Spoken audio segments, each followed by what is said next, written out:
Matulett, Here. Wood, Here. Powers, Here. Diaz, Here. Taylor, Here. Swanson, Here. and Hankard. Here. Okay, everyone's here. We got a quorum. We can proceed. We move on to item 3, which is public comment. Before we get into it, I would like to remind people that we have 4 public hearings. We ask that if you are commenting on one of the specific items, you comment under the appropriate public hearing.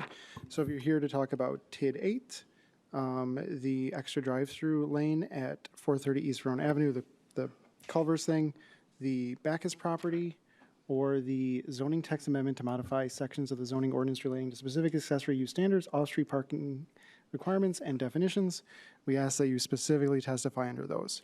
But public comment is open generally, so if any members of the public wish to speak, now would be the time to do so.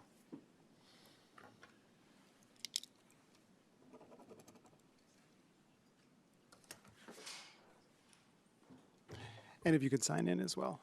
Thank you.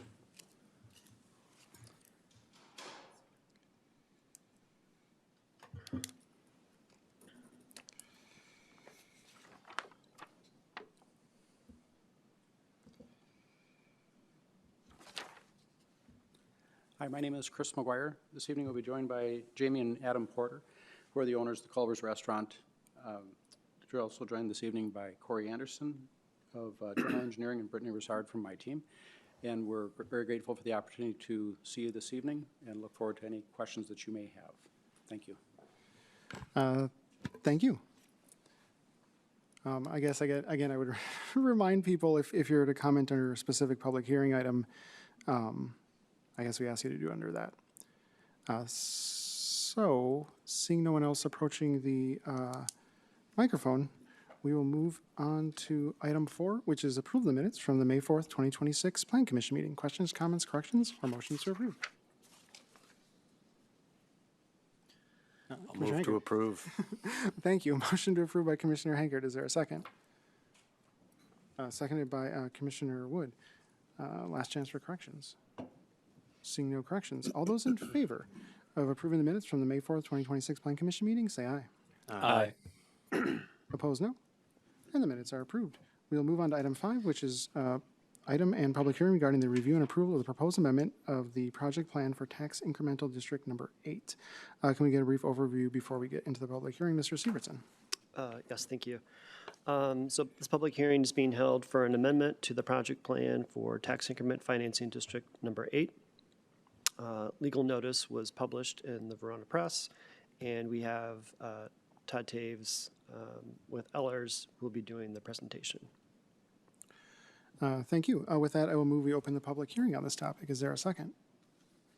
Oh, seconded by Alder Swanson. All those in favor of opening the public hearing on this topic, say aye. Aye. Aye. Opposed, no. We're in the public hearing regarding the TID District, TID 8 at 6:33 p.m. So if anyone wants to comment on TID number 8, now would be the time to do so. Seeing no one approaching the microphone, I will move that we close the public hearing on this topic. Is there a second? Seconded by Commissioner Hankard. All those in favor of closing the public hearing on this topic, say aye. Aye. Opposed, no. And the public hearing is closed at 6:34 p.m. Mr. Taves. Thank you. I've got a brief presentation, if we could have that queued up.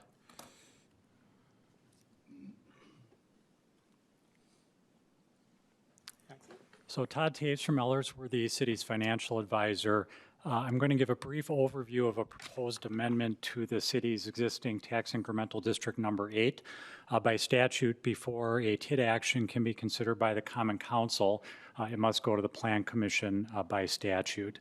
So TID number 8 is the Verona Technology Park. This was a district that was created back in January 9th of 2017, most notably its location where Arrowhead Pharmaceuticals is located. As of the first of last year, since we don't yet have 26 values available, the district had grown by 160.7 million. And if you're not familiar with tax increment financing, basically it's a tool that the city uses where the district is created whatever value is there at the date of creation, in this case it was primarily open land, is frozen in value.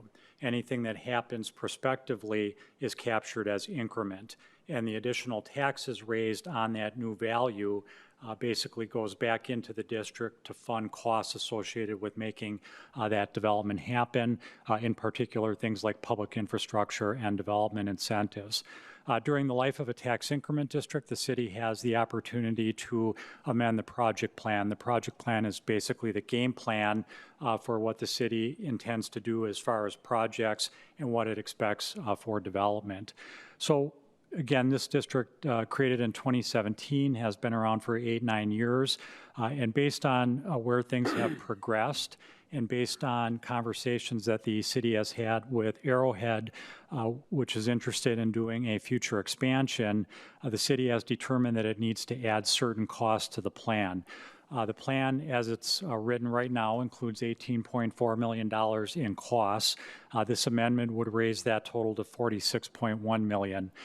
The city would expect that if Arrowhead pursues the expansion, that would add about another $90 million in property value.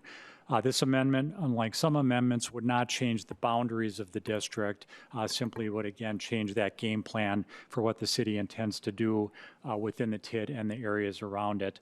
Just for reference, this is a map of the boundaries of the district. So again, southeast side of the park, or southeast side of the city in the technology park. This is a menu of what's being proposed to be added. So a water tower and pump station, intersection improvements at 2 locations, road and utility extensions within the park itself. And while nothing has been agreed to at this point, as a placeholder, the city wishes to include an increase in development incentives that may be related to that expansion. That would only be approved after negotiations and a signed development agreement between the city and the company. The infrastructure projects that would be undertaken would require city financing, so we've included an estimate as to interest, small change in the administrative costs. Some of the infrastructure improvements would not solely benefit the TID area. The city's engineers have provided an allocation, so we net out roughly $3 million in costs for a net of 27. When we're talking about tax incremental financing, the heart of the project plan is the finances or the cash flow. This exhibit, which is also found in the full plan you were provided, shows both the value that has been added to date, that would be through the 24 construction year line, as well as in anticipated construction of that expansion in 29 and 30, that would be that additional 90 million. When we take that aggregated incremental value, we apply the city's tax rate. That far right column in orange shows, again, both historically what the district has collected. For example, for 26 budget year, roughly 2.8 million. If that expansion proceeds, that would ramp up to roughly 4.4 million. If the district were to remain open its full 20-year life, it would collect roughly 53 million. When it comes together in the cash flow, we're looking at revenues and expenditures to make sure the district can maintain a positive cash flow, and also when it will be in a position to pay off those costs. So we have got our tax increment coming in, we've got incentives, the public improvements, that anticipated debt service, and we roll that all together. What we're looking at is the 2 far right-hand columns. That's the cumulative fund balance, and then the liabilities. The liabilities is a combination of debt principal and any outstanding development incentive commitments. This indicates that we would expect to have received sufficient revenue by the year 2036 in order to close that district 2 years early, at which point that additional property value returns to the city's value as a whole and shares in the operating tax burden. Procedurally, this is a 4-step process. The Joint Review Board, which is a body with a representative from each taxing jurisdiction and a public member, met earlier this afternoon to organize. It's again before you this evening. Should you choose to recommend approval of this amendment, it will go to the council next Monday, and then it will need to go back to the Joint Review Board, which has final approval authority, and I'm happy to answer any questions you may have. Thank you. Any questions for Mr. Taves? Seeing none? Oh, Commissioner Hanker. I'm assuming that the layout of cash from the city standpoint, wouldn't occur until and unless a development agreement and everything with Arrowhead or whoever goes forward? That would be true with respect to the incentive portion. The infrastructure improvements the city has identified would be things, the plan would be to proceed with those in any event. One of the exercises we ran is a sensitivity analysis where we just assume no further development happens within the district. If that were to be the case, the city could still pay for these additional projects. The district, instead of closing 2 years early, would need to remain open those remaining 2 years. If you look at the very bottom of the column that says cumulative, actually, you can't see my mouse on the screen, but it's the 9.4 million in that bottom column. That's essentially the monies that would be remaining. So yes, that would be the plan to move forward with the infrastructure in any event, but there would be no incentives if there's no expansion. Thank you. Other questions for Mr. Taves? Okay, then we are discussing the item, which is a resolution approving an amendment to the project plan for tax incremental district number 8. Questions, comments, or motions on this item? Alder Swanson. I mean, assuming I'm not completely misunderstanding what's going on here, this just seems like we're more effectively leveraging something that we already have in it as an asset in terms of the benefit that the TID provides us. I think that's a fair summary. So I mean, this seems like sort of a no-brainer unless someone can identify the big brainer. So. I agree with what Alder Swanson said, and you know, we're not committed to supporting any future projects, although as we all know, Arrowhead Pharmaceuticals is looking, and they are also considering other locations out of state. So ultimately, we'll see what they decide to do, and then we'll get to make a decision on it. Commissioner Powers. I'll make a motion that the staff recommend the Plan Commission approve the resolution designating the proposed boundaries and approving the project plan for the tax incremental district in number 8. Motion by Commissioner Powers. Is there a second? Seconded by Alder Swanson. Motion before the body. Questions or comments on this motion? Seeing no further discussion, all those in favor of recommending to the Common Council to approve the amendment to the project plan for tax incremental district number 8, signify by saying aye. Aye. Opposed, no? And that motion passes. Thank you, Mr. Taves. With that, we move on to item 6, which is public hearing and item regarding a conditional use permit for a second drive-through located at 430 East Front Avenue, which is the Culvers. Mr. Sievertson, can we get a brief summary? Thank you, yes. Public hearing is being held for a conditional use permit to operate a second drive-through lane at 430 East Verona Avenue. Legal notice was published in the Verona Press. Personal notice was sent to properties within 250 feet, and a sign was posted in front of the subject property. Thank you. With that, I will move that we open the public hearing on this topic. Is there a second? Seconded by Commissioner Hankard, I believe. All those in favor of opening the public hearing on this topic, say aye. Aye. Opposed, no. And we're in the public hearing at 6:43 p.m. So if anyone wants to comment on the conditional use permit for a second drive-through lane located at 430 East Verona Avenue, now would be the time to do so.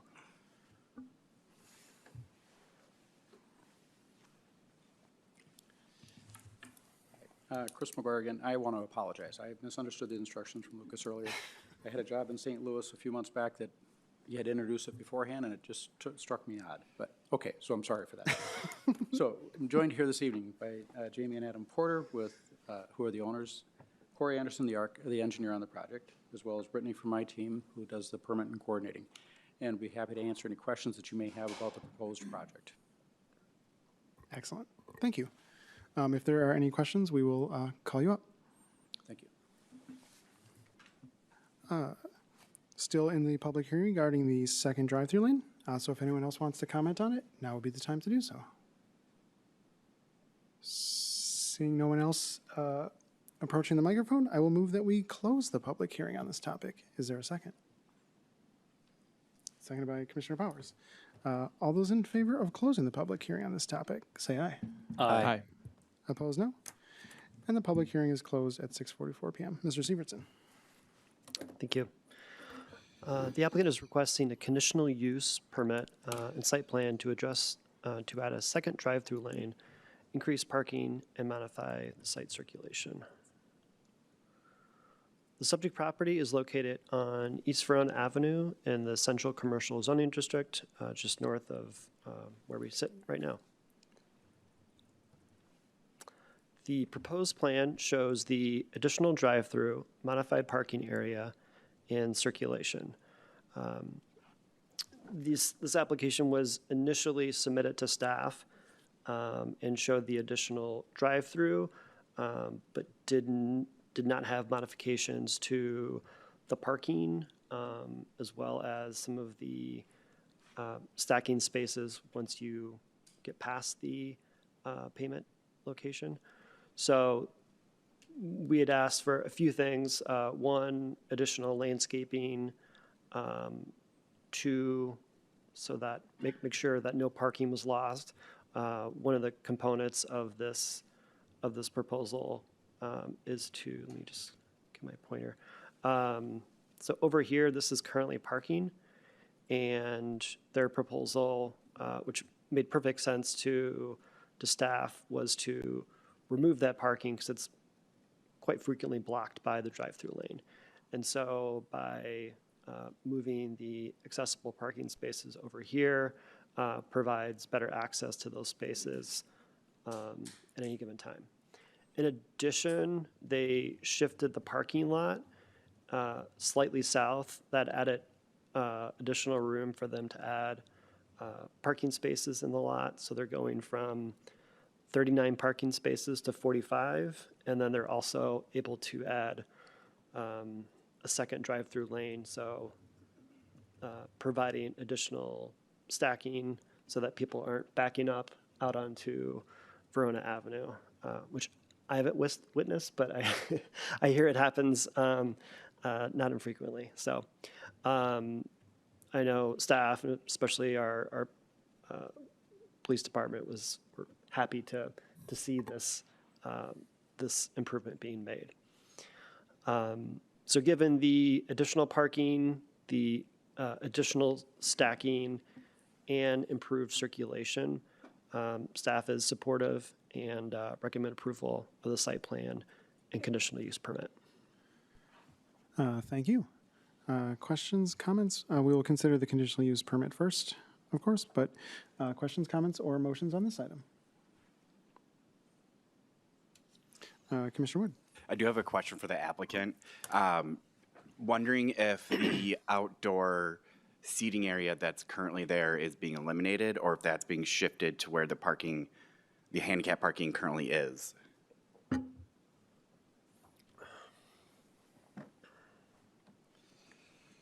It's being shifted to where the parking currently is. Thank you. Other questions, comments, or motions on the conditional use permit? Alder Swanson.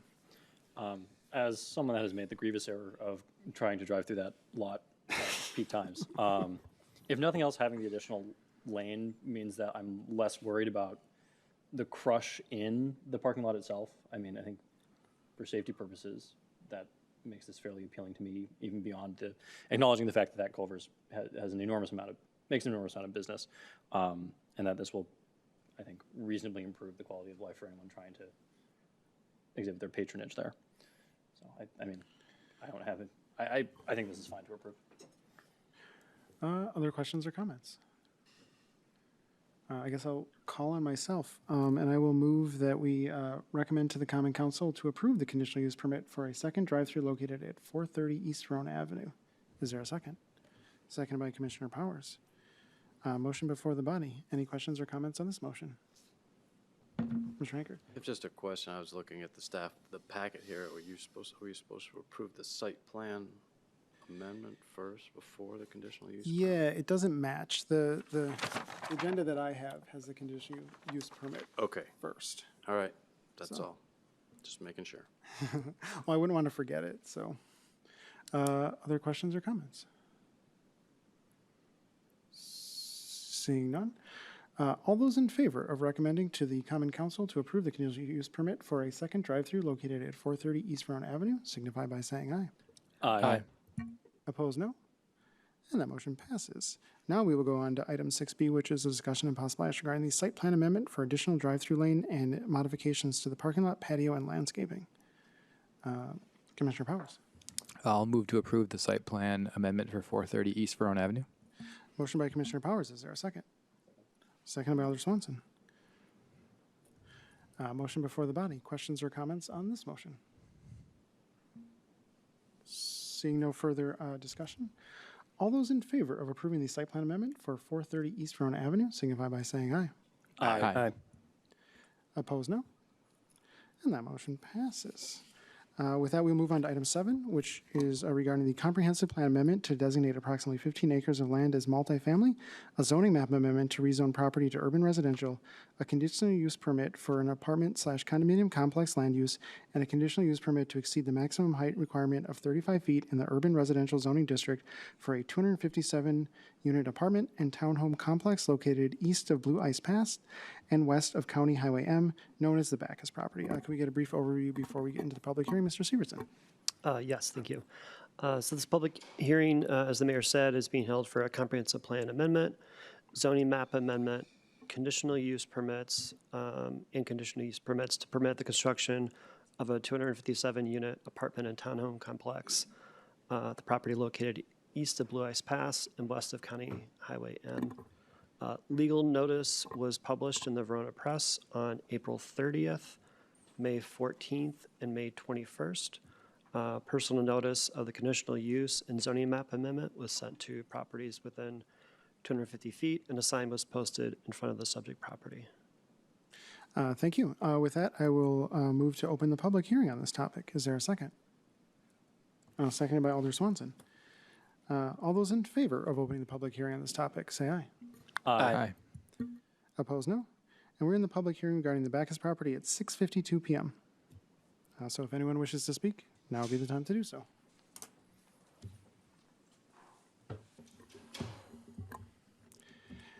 And just as a general reminder, if people could please sign in, and there is a five-minute public comment limit.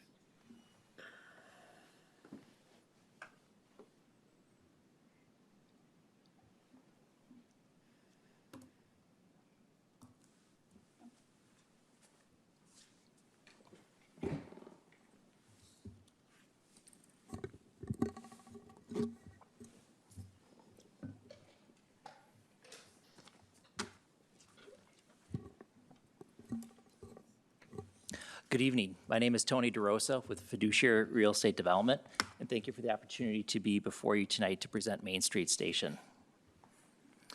This project has been through a long process, beginning with initial plan review last May.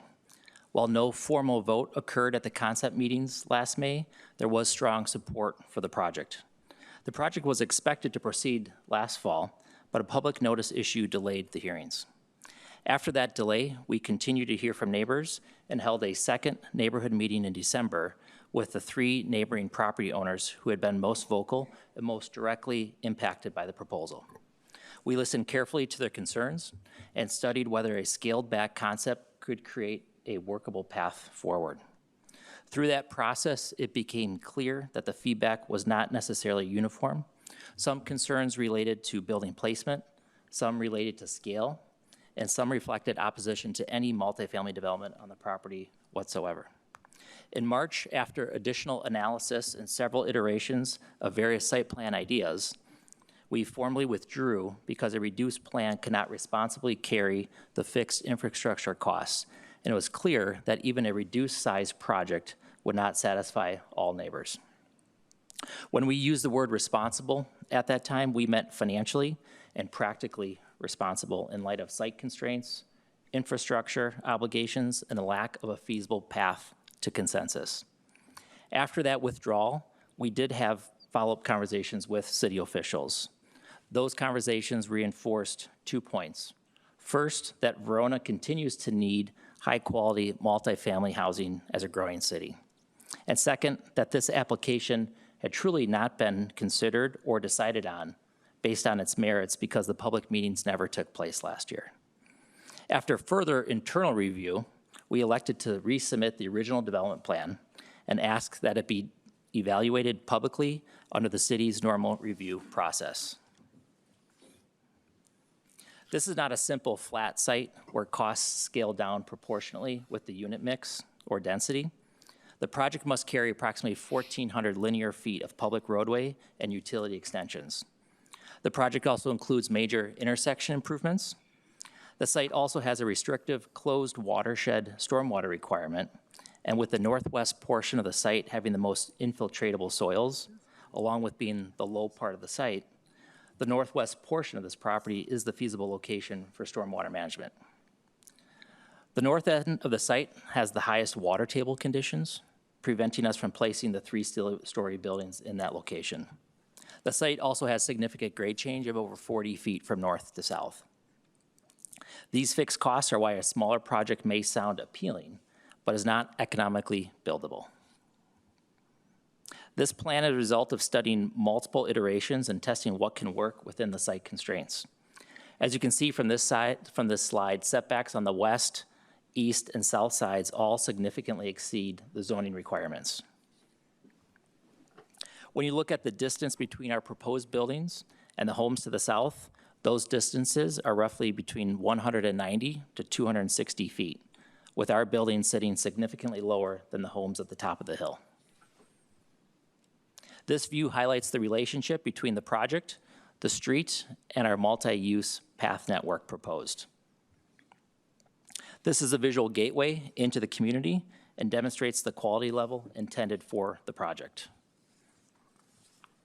These townhomes on the north end of the development provide smaller scale residential architecture with pitched roofs, individual entries, and a neighborhood rhythm. This key plan identifies the vantage points used in the following renderings as we go from west to east around the property. Our first view is from Zing Drive, looking east, showing existing vegetation and current screening in place. View 2 is 312 Monte Cristo. As we look from the south, some views will be more impacted than others, depending on where their homes are located and whether you're staying at the top or the bottom of the yard. Again, 312 Monte Cristo, but at the bottom of the hill. As we continue to go east, this is 308 Monte Cristo from the top. Again, 308 Monte Cristo, again, but at the bottom of the hill. As we continue to go east, one more property. This is 304 Monte Cristo. And another example of how actual visual impacts vary substantially by property. And as we turn the corner and go down Main Street, this is 2801 North Main Street and 2803. You are at your 5-minute limit. Can I speak for 30 more seconds? I'd prefer you didn't. You prefer that I do not? Yes. Okay, all right, thank you. Thank you. We're going to try to stick very much to the 5-minute time Understood, rule. thank you. We're still in public comment regarding the Bacchus property. So if anyone else wishes to speak about the Bacchus property, now would be the time to do so. Do I sign in here? If you could, yeah.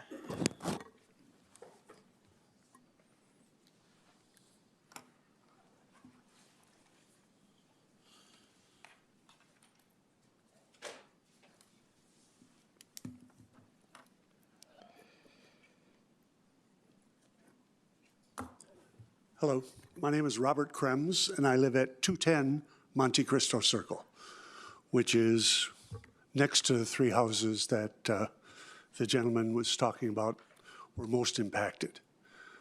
We've lived there 25 years. We built the house, and the views that we had were all green.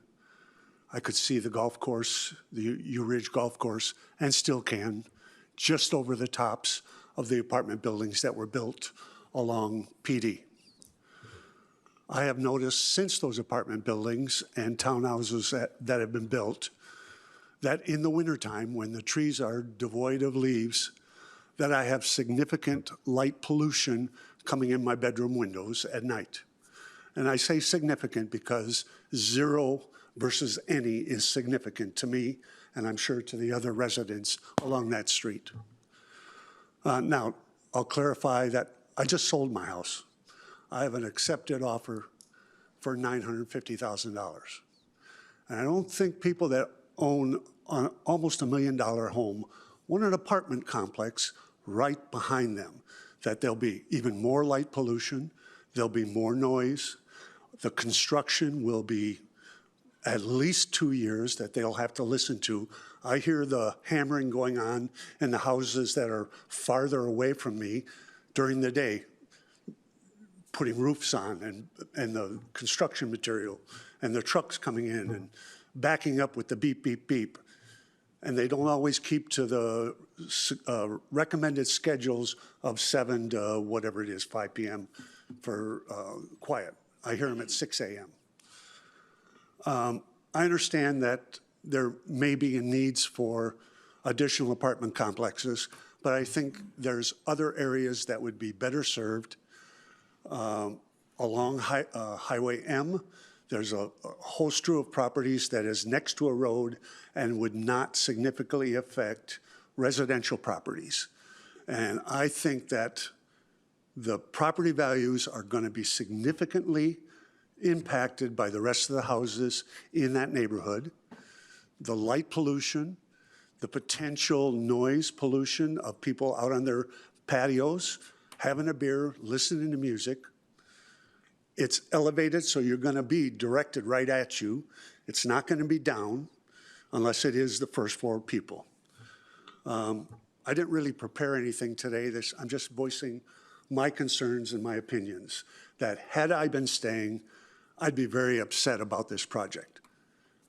And I have talked to my neighbors, and I understand their concerns. I really do.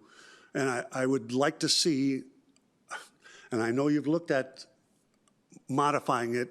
I don't understand why it has to be one level higher. Do it only a 2-story or a 3-story building. If you want 4 stories, find a different site.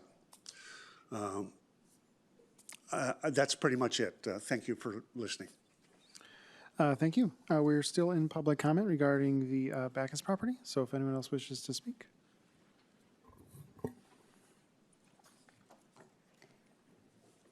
Hello, my name is Kelly Side, and I live with my husband, Scott, at 308 Monte Cristo Circle. I'm speaking tonight in opposition of the proposal to develop the Bacchus property with high-density multifamily housing. I'm opposed because forcing the project into the Bacchus property is not a responsible path forward. Just ask the developer. We respectfully request that you either recommend to the Common Council that it deny approval of the comprehensive plan amendment or postpone your recommendation if you need more information before making a recommendation. As you recall, Mr. Syvertson stated during the May 5th, 2025 Plan Commission meeting that the developer was encouraged to have a neighborhood meeting. The developer mailed invitations to every homeowner within 250 feet of the Bacchus property for a meeting on June 30th, but almost no one attended. Very few people attended the meeting because the invitation read more like a solicitation to invest in real estate rather than an invitation to learn about a massive apartment complex planned for the property just 90 feet from our backyard. Consequently, we had no idea the project was underway until we received notice for the public hearing in October of last year because of a snafu by the city in providing legal notice of the public hearing. It was delayed, giving us additional time to learn about the project. The delay also provided the opportunity for us to invite Common Council members to visit our homes so they could see for themselves what the proposed project would look like from our perspective. Looking at the project on paper does not come close to seeing the property in person and the negative impact the project would have on our neighborhood and the value of our homes. It took until December 4th for the developer to finally meet with us at our homes to view our backyards, the Bacchus property, and talk with us about our concerns. It made sense to have the meeting at our homes because most of the developer's representatives had never actually seen the property or its relationship with the surrounding homes. Homeowners from 3 of the most affected properties attended the meeting along with 6 to 8 representatives from the developer. And Ms. Tucker Long from Common Council member Ms. Helmke attended for a short time. The meeting seemed to go well. At the end, a representative of the developer said they would prepare an alternative plans, taking into consideration our concerns, and reach out to us for another meeting to discuss those plans. They said it would probably take until January for them to have new plans ready for us. We never heard from the developer again. I will also note that this is important because that this important meeting between homeowners and the developer is not referred to in the city's June 1st, 2026 planning report. On March 4th, just 3 months after we met with the representatives of the developer, it withdrew its application to develop the Bacchus property. The withdrawal email stated, "We believe that this is the most responsible step given the current economics and feedback received through public process." The developer's statement implies that after visiting us in December, they were no longer interested in pursuing the project. Or maybe after meeting with us, they didn't have the heart to go forward. Either way, this is a sophisticated multifamily development company with at least 40 developments in its portfolio, deciding that pulling out of this one was the responsible thing to do. Let that sink in. That's saying something. We were relieved. It felt like common sense had finally prevailed. However, just 6 weeks later, the city notified us that the developer had submitted a new application, but the design of the project had no changes. It was as if the December meeting didn't happen.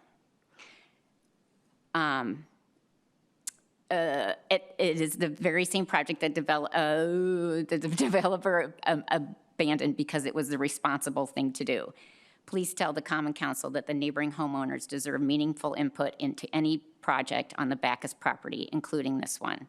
Please tell the Common Council that forcing this project into the Bacchus property does not provide a reasonable transition for our neighborhood, and recommend denial of the comprehensive plan amendment. Or if the Plan Commission needs additional time and information to make its recommendation, it should postpone making its recommendation until comfortable doing so. Thank you for your consideration. Thank you. We are still in public comment. So whoever's next.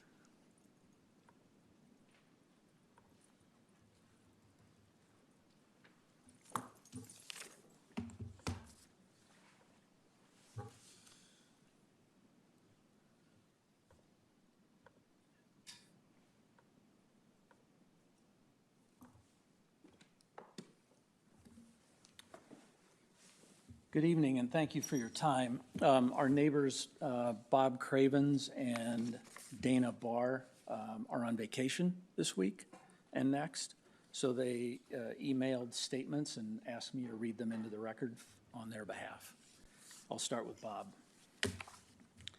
Hello, my name is Bob Cravens, and I live at 312 Monte Cristo Circle. I'm speaking tonight in opposition to the proposal to develop the Bacchus property with high-density multifamily housing.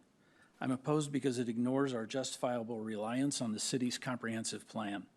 We respectfully request that you either recommend to the Common Council that it deny approval of the comprehensive plan amendment and all other measures, or postpone your recommendations if you need more information before making a recommendation. The amendment to the comprehensive plan may include a certain number of multifamily units as part of the amendment. If so, and you're not comfortable with such a high number of units, it's important for you to postpone making a recommendation until you have sufficient information.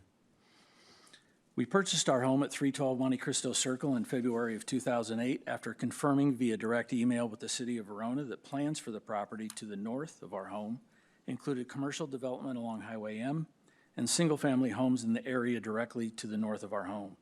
The 15-acre parcel to the north is now called the Bacchus property. Our backyard shares a border with the southern border of the Bacchus property. We purchased our home in reliance on the comprehensive plan. If we had learned that the Bacchus property was slated for tall buildings, we would not have purchased our home and kept looking. Joe and Melanie Hunt and Scott and Kelly Side went through the same pre-purchase process. We have expected the Bacchus property to fill in over the years with lots of families and homes. Consequently, we are not NIMBYs. In fact, we are YIMBYs, yes, in my backyard, since we purchased our home, anticipating a future vibrant neighborhood of families and single-family homes. We were extremely disappointed to learn last fall that the city was considering approval of a proposal to develop the Bacchus property with a dense apartment complex rather than single-family homes. We don't have anything against apartments or the residents who live in them. We lived in many apartments for many years. We also understand the city's desire to build more apartments with the goal of providing sufficient housing for our growing community. However, the Bacchus property is not a reasonable location for such a large, tall, and dense development. The Bacchus property has been designated by the city planning experts for many years as best suited for single-family homes and would provide a reasonable transition from our neighborhood to the development to the north. Placing the proposed development on the Bacchus property provides zero transition, which no city planner would ever approve. It is our understanding that the Bacchus family has owned the property for decades, and the Bacchus family has been in the real estate development business in Dane County for at least 30 years. When the Bacchus property was purchased, the sophisticated owners certainly knew what they were getting into, both in terms of the comprehensive plan and limitations in the property's development. Just 4 years ago, in 2022, the owners considered creating a single-family home development. The owner hired a Madison engineering firm to perform a soil study in connection with the plan to develop the property as a single-family home neighborhood. The firm concluded that, subject to the limitations discussed below and based on the subsurface exploration program, it is our opinion that this site is generally suitable for the planned development. Therefore, it is certainly possible to develop the Bacchus property consistent with the existing comprehensive plan and zoning. It may be more profitable for the owner to sell it to a multifamily housing developer, but that does not make it reasonable or acceptable to develop the property with a multifamily project at the expense of surrounding homeowners. We know that the comprehensive plans are not written in stone, but they are prepared by the city so buyers of real estate can plan for the future. Why have a comprehensive plan in Verona if it's ignored every time a developer proposes a project? Don't let the tail wag the dog. Comprehensive plans can be amended to accommodate unforeseen circumstances, but that's not what this is. The bottom line is that surrounding homeowners like us should not be asked by the owner of the Bacchus property and should not be asked by the city of Verona to incur significant losses to the value of our homes and our financial futures, so the owner of the Bacchus property and the developer can maximize profits. Clearly, the proposed development will gut our reasonable reliance on the city's comprehensive plan and the expectations we've had since 2008 for a more open view of a thriving residential neighborhood of single-family homes. It's okay for the Plan Commission to tell the Common Council that cramming this project into the Bacchus property doesn't provide a reasonable transition. Or, if the Plan Commission needs additional time and information to make its recommendation, it should postpone making that recommendation until it can gather additional information and be comfortable moving forward. Thank you for your consideration. Bob Cravens. Thank you. And just in case anyone's curious, this was prearranged before the meeting to have several people who've been here at several other meetings to send comments to Scott. So we don't really have a policy on it. So in the moment, I decided it's better to have people speak than not. So if you're wondering why Scott's going to talk 3 times, it's something that was prearranged. Thanks. Okay, this is Dana Barr, Bob's spouse. Hello, my name is Dana Barr, and I live at 312 Monte Cristo Circle. I'm speaking tonight in opposition to the proposal to develop the Bacchus property with high-density multifamily housing. I'm opposed because we believe the entire process has lacked transparency and complete information.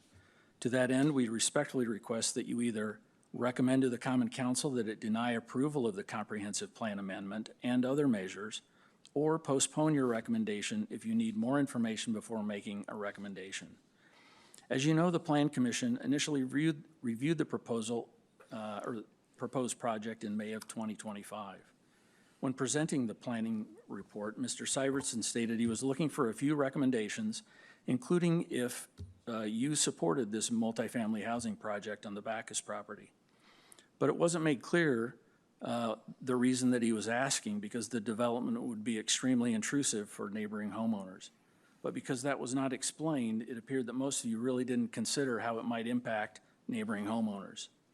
We believe the Plan Commission didn't have enough information to make a reasonable and informed recommendation to the Common Council then, and it does not have sufficient information to this day. In May of last year, the Plan Commission didn't know that it was in fact feasible to develop the Bacchus property with single-family homes consistent with the comprehensive plan. The Plan Commission members seemed grateful to have someone step up to develop the property at all, as if it was otherwise not developable.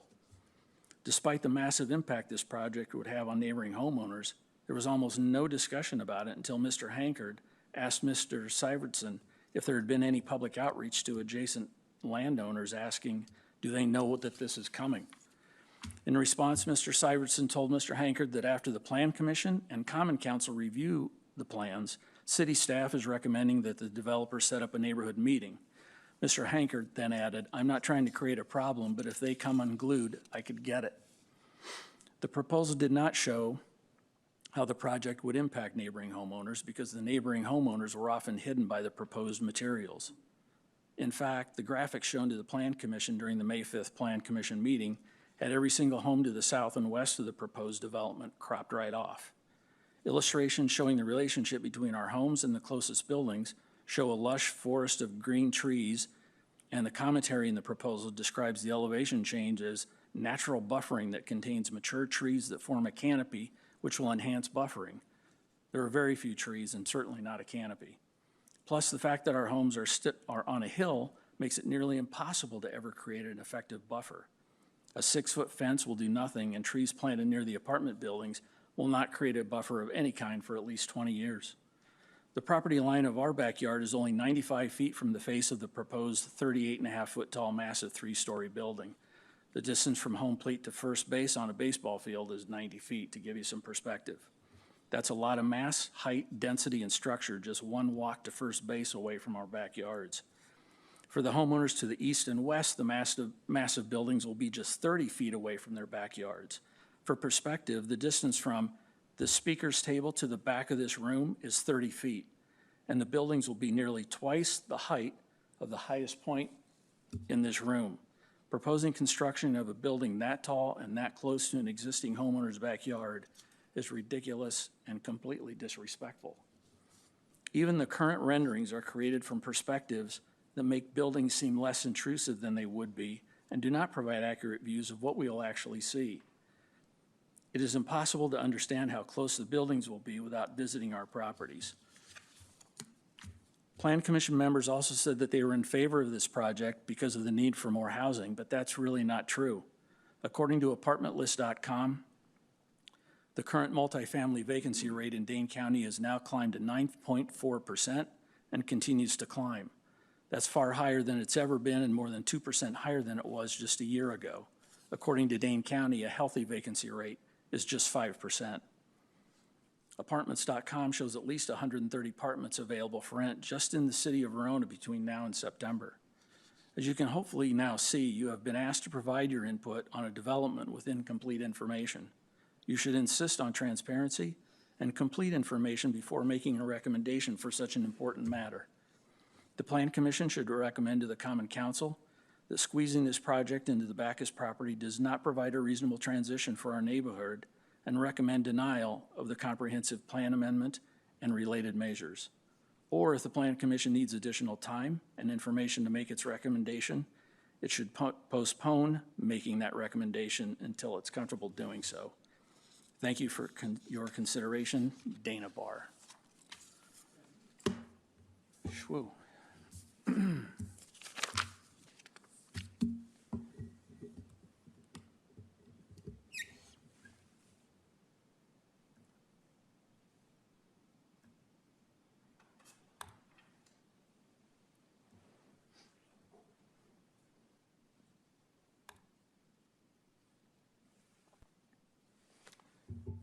Okay, thank you again for your time. My name is Scott Side. I live at 308 Monte Cristo Circle with my wife Kelly, who spoke earlier.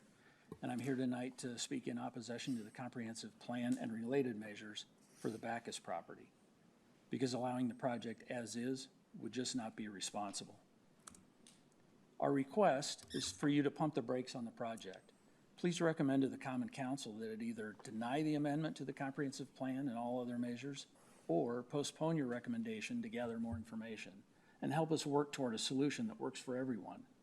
If you recommend approval of the amendment to the comprehensive plan, you may not be able to reduce the number of units below what is within the current plan. Please listen to us, the neighbors that will be most harmed, and work with us toward a solution we can all support. First things first, we're not opposed to apartments. We're not opposed to people who live in them. We're only opposed to high-density tall buildings on the Bacchus property. We lived in several dumpy one-bedroom apartments for many years to save for our first home, a dumpy fixer-upper on the east side of Madison. I want to fill in a few blanks for you now. I recently sent a memo to the city to forward to you. I hope you have already reviewed it, or if not, please postpone any action so you can. It is my attempt to help you make an informed decision. When you first reviewed the plan for the Bacchus property in May of last year, we believe you didn't have the information you needed to provide meaningful guidance to the Common Council. I'll fill in a few of those blanks tonight. Just 4 years ago, the owners hired the soil engineer to determine if the Bacchus property was suitable for a single-family home development, and it is. I've highlighted some of the language in the letter from the engineer to the Bacchus family. The single-family home neighborhood design that was part of the report is shown below. It would comply with the current comprehensive plan, so apartments are not the only way to go. That's Blue Ice Pass running through there with a couple of cul-de-sacs. And nobody told you this, that the apartment vacancy rates in Dane County have reached record highs, and over 1,000 more units are in the process. The May 2025 Plan Commission meeting was interesting. There was a little discussion regarding impact on neighboring homeowners, and Mr. Hankard asked if anyone had reached out to us because he thought we would become unglued, and he was right. And you already heard some of this, but it took some time, but we eventually had that meeting with the developer in December. Several representatives of Fiduciary came all the way from Milwaukee to our homes to discuss possible adjustments to the project that we could support. We thought it was good for them to walk the properties to see why we've been so opposed to the project, and we actually thought the meeting was productive. Fiduciary offered to prepare a redesign and meet with us again in January, but we didn't hear from them. 3 months later, on March 4th, they withdrew the application, saying we believe this is the most responsible step. And that's the part of the email withdrawal. What Fiduciary didn't say was it wasn't good timing, or that we might submit a new application in the future, or that we're working on other options. But Fiduciary did say it remained very interested in Verona and pursuing future opportunities that may be a better fit for the broader community.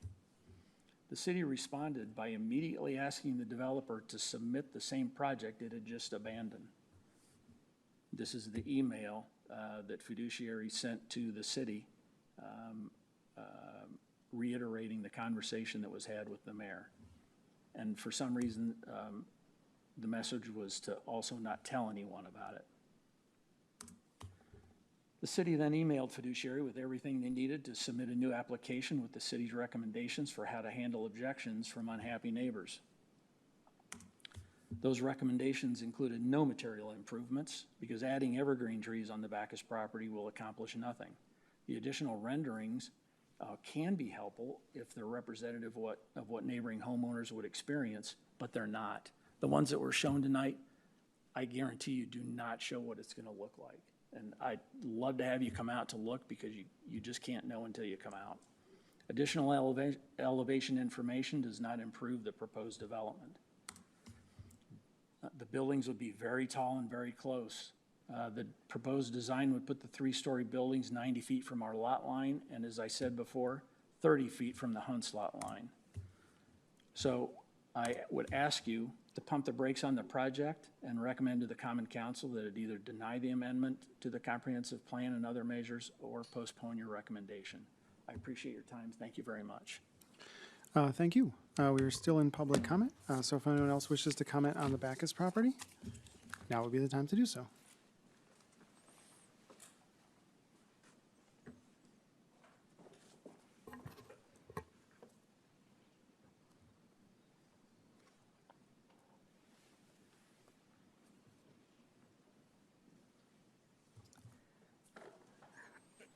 Hi, my name is Kelly. I am actually the only neighbor. I think, the first photo shown on Zing Drive, where it had kind of the trees in front of it. I don't have the hill kind of at all, so I guess what I would ask to consider about this lot is that it's called Main Street Station, but none of it is actually up on Main Street.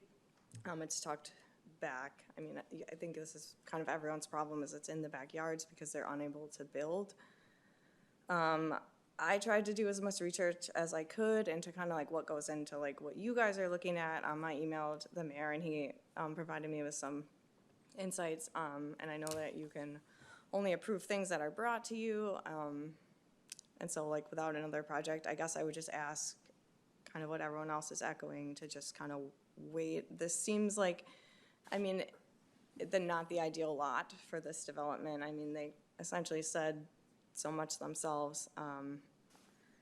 And I know, like, I guess just kind of like the courtesy that is often offered when you're building big developments is, you know, those are up. Like, you can expect that, you know, on Highway M. Like, if I lived closer to Main Street, you know, like, I think when we built our home here, we would be like, yeah, that is a total possibility. But, like, as the crow flies, like, I am 0.3 of a mile from Main Street. Like, so to have, you know, a 3-story apartment building in our backyard was kind of unexpected.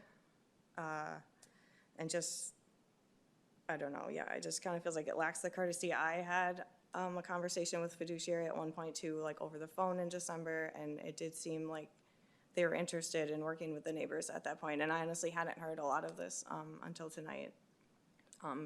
Just, I think, because I don't live on Monte Cristo and I hadn't been kind of at those meetings, but just pretty much saying what everyone else said. My children's 2 windows, we have a 2-story house, so like their vantage point from that was like flat on our grass where there's trees there that are like farm trees. They would come down when those lots are developed, like, or you wouldn't be able to build a house on it. So I don't know if there's plans to put more mature trees in there. But like from the first picture that was shown isn't actually a realistic view, I guess, of probably what this would look like. And I guess just asking you to consider taking more time, and thank you for listening to us. Thank you. We are still in public comment, so if anyone else wishes to speak regarding the Backus property, now would be the time to do so. Going once, going twice. All right. I will move that we close the public hearing on this topic. Is there a second? Second by Alder Swanson. All those in favor of closing the public hearing on this topic, say aye. Aye. Opposed, no. And the public hearing is closed at 7:27 p.m. Mr. Sievertson.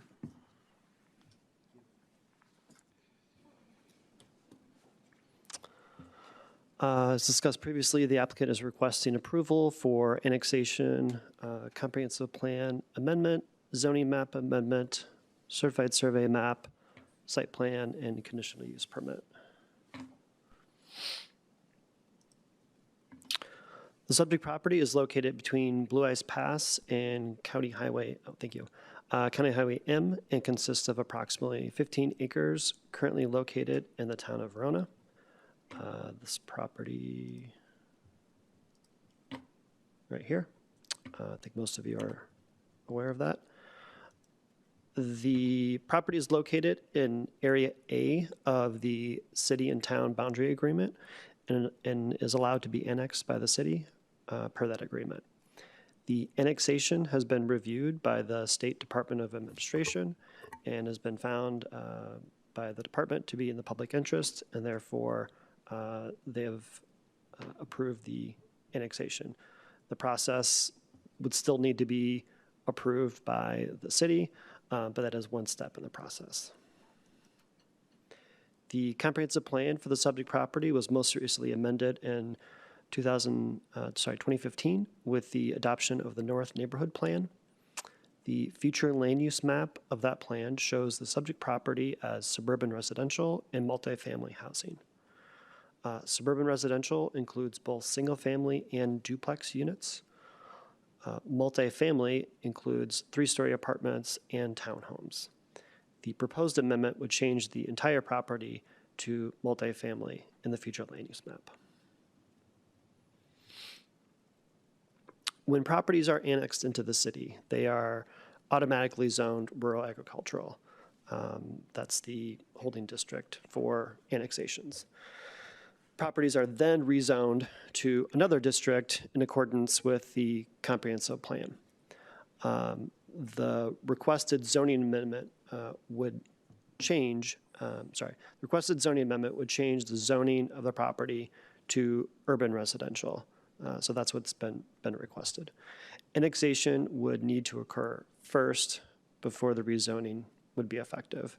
So you'll notice in the recommendation that staff made, the rezoning is conditioned upon annexation.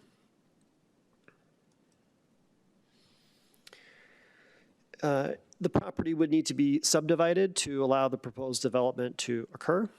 Right now, it's just one property. The proposed certified survey map would divide the property into 3 lots and 1 private outlot. The private outlot is shown here in the blue color. So that is used solely for stormwater management. So stormwater management for the entire site would be, at least the ponds would be located here, 1 for infiltration and 1 for storage. In addition, right-of-way would be dedicated to the city for the extension of Blue Ice Pass. So Blue Ice Pass, the right-of-way currently goes to here. It has not been built because that is part of Kettle Creek North, which is a phased development. So that would extend Blue Ice Pass over here and connect to Maine. In addition, the other dedication would be for Grassland Terrace. This is a future planned street, and that would extend through Whispering Coves up to Morningside Boulevard. The proposed site plan shows 240 apartment units in 4 separate buildings and 17 townhomes in 2 separate buildings on either side of the future Grassland Terrace. Staff previously recommended providing a multi-use path to provide a safe connection from M to Country View Elementary, as well as the future Zing Park. The applicant is providing the additional right-of-way along future Blue Ice Pass and Grassland Terrace, so this can be accommodated. All setbacks exceed zoning requirements from the urban residential district, which is what's being requested. From the initial review, staff had also recommended bringing the building closer to Blue Ice Pass. 1, to provide a greater setback along the southern property line, but 2, providing a better street presence for those buildings. The required transition area is 15 feet in depth. That's a required transition between a multifamily and a single-family use. The proposed setback along the southern property line is 95 feet. Staff also recommended additional evergreen trees to be planted along the east, south, and west property lines to provide year-round landscaping. This was also accomplished in the proposed plan. I can get into that later, but essentially, as part of the landscaping requirements, the applicant's required to put in a certain number of landscaping, both canopy trees, as well as understory and ground cover. So the applicant has exceeded this, plus they're proposing to take some of the additional trees that they need to install because some trees are being removed. So that those additional trees, some of those are being located along those east, south, and west property lines. The proposed building architecture for the apartment building, proposed apartment buildings is modern with flat roofs, brick, and cement fiber siding. The buildings are visually broken up using different materials, projections, and roof lines. The north face of the buildings fronting Blue Ice Path have exposed basement levels where the enclosed parking is located. The south face of the building are 3 stories. So in this rendering, the building appears to be 4 stories. On the opposite sides, it would appear to be 3 stories. The proposed townhomes also have a modern style and use similar materials to the apartment buildings. However, there's a distinction that the townhomes have a gabled roof instead of a flat roof. Parking for the townhomes are also enclosed on the first floor, as was shown in the apartment building. The proposed apartment buildings are considered an apartment complex by the zoning ordinance. In the urban residential district, which is what's being requested, apartment complexes are a conditional use. The proposed use provided additional housing choices for existing and future residents to meet the area's growing demand. The additional setbacks and landscaping help to reduce the potential impacts to surrounding properties. And for these reasons, staff supports the proposed conditional use permit for the apartment complex. There is one additional conditional use, so they're applying for two separate conditional uses as part of this request. One's for the complex, and one is for the additional height. So buildings that exceed the maximum height in their district may seek a conditional use permit for the additional height. The proposed apartment buildings range from 43 feet in height to 46.25 feet in height. It's of note, so the way height is measured by the City of Verona zoning ordinance, it's measured from the average grade. So you take a look at the different grades on the different sides of the building, average those out, and that gives you kind of your ground floor, which you measure height from. So because of that, and because of the way this property is sloped, it provides for maybe a different height than you would expect, given it's a three-story building. So the additional setbacks and landscaping help to reduce the potential impacts to surrounding properties. In addition, the city has approved other height exceptions for other apartment buildings, such as Avalon Ridge, Sugar Creek Commons. Most recently, conditional use was approved for the building where Ian's Pizza is going in. So it does happen not infrequently. Overall, staff is supportive of the request and recommend approval per the conditions shown on page 25 of the report. I'll note that on page 25 of the report, there's several different approvals required. I would ask when this is being deliberated that the standards of review be discussed as the commissioners are deliberating, as they determine which way they're proposing to vote, especially for the site plan approval, conditional use, and zoning map amendments. And if you have any questions of where to refer to that in the report, I've got extra copies to share. And if you have any questions about the public comment, what was discussed, anything in the report, happy to answer any questions. Thank you. I'm going to call on myself first. I got a question, some comments, and then another question.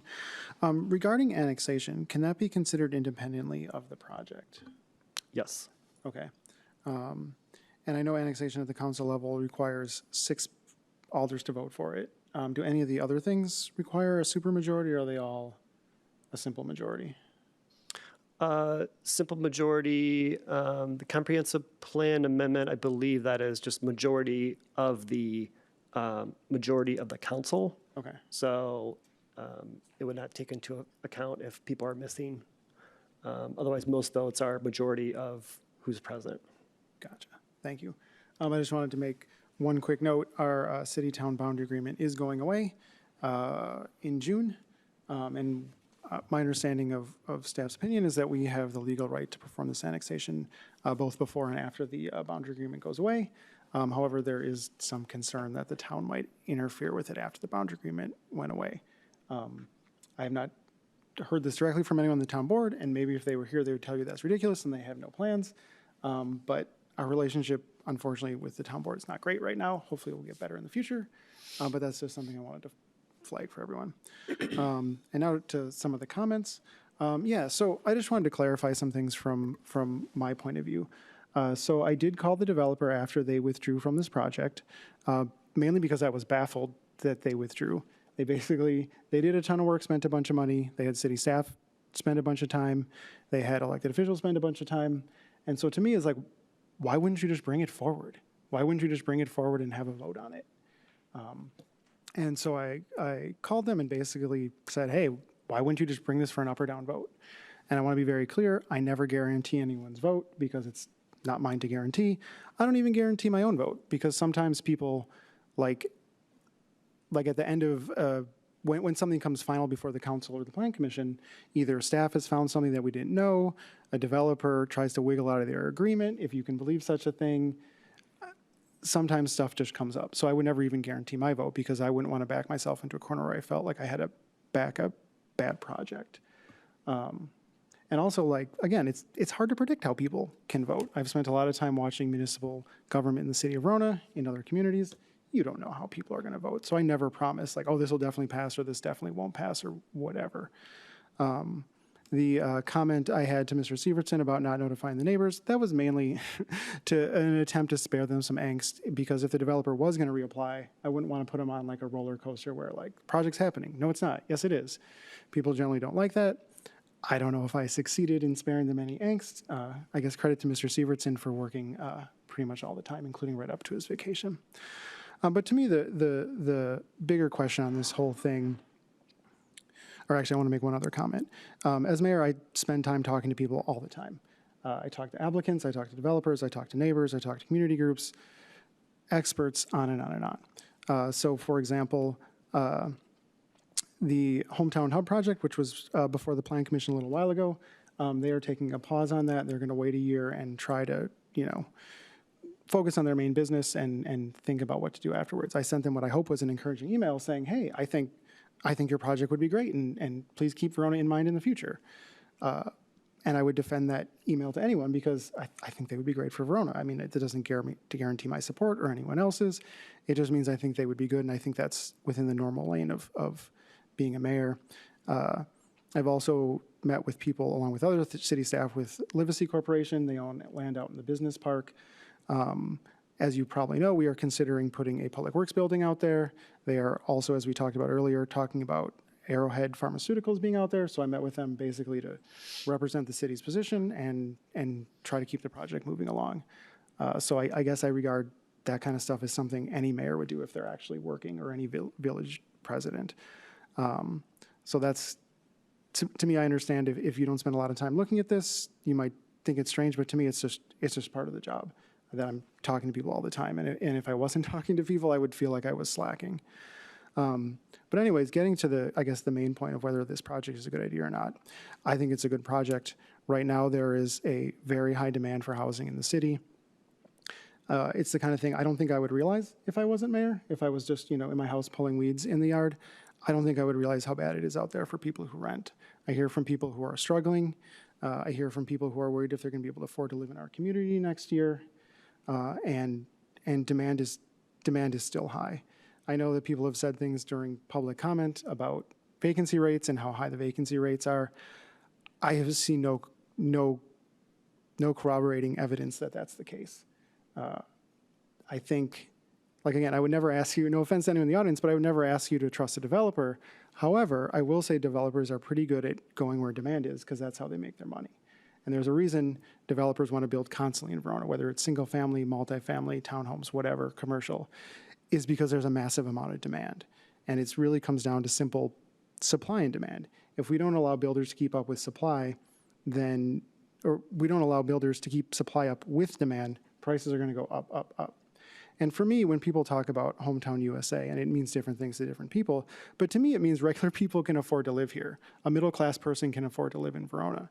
And I just feel like, if you're talking about invoking, well, you need to vote your conscience or anything like that, to me, my conscience says I want middle-class people to be able to live here. My wife and I own our own home. We bought a long time ago before all the prices went crazy. But just because we've succeeded doesn't mean I want to pull up the ladder behind me and make it so other people can't succeed as well. So that's kind of where my conscience is at, and I guess I know it might be different for different people, but I would strongly urge you to consider allowing this needed housing to go in. I'm committed to having it work in the neighborhood, to be well integrated into the neighborhood. We have other developments like this around the city, and I want it to work in this location as well.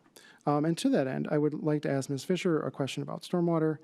This came up in one of the emails, but what guarantees do property owners have that their property isn't going to flood? I know the specific one on County M, that's the town property, but both for them and other people, what kind of guarantees they have that this isn't going to cause their house to flood?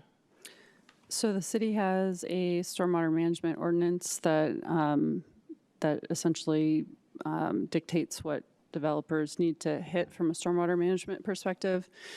So that would include restricting runoff rates to matching what we call pre-settlement conditions in the city of Verona. It's a little more stringent than Dane County, which is more existing conditions. Pre-settlement is like pre-European settlement, so like grassland or forest land. So it actually restricts it down to that. In this case, I guess it is undeveloped. So, and then they need to infiltrate. 90% of the what would currently infiltrate today needs to be infiltrated. And then in this case, because it's in what's called the closed basin, water actually doesn't drain. It drains to low points, but there's not a natural outlet for those.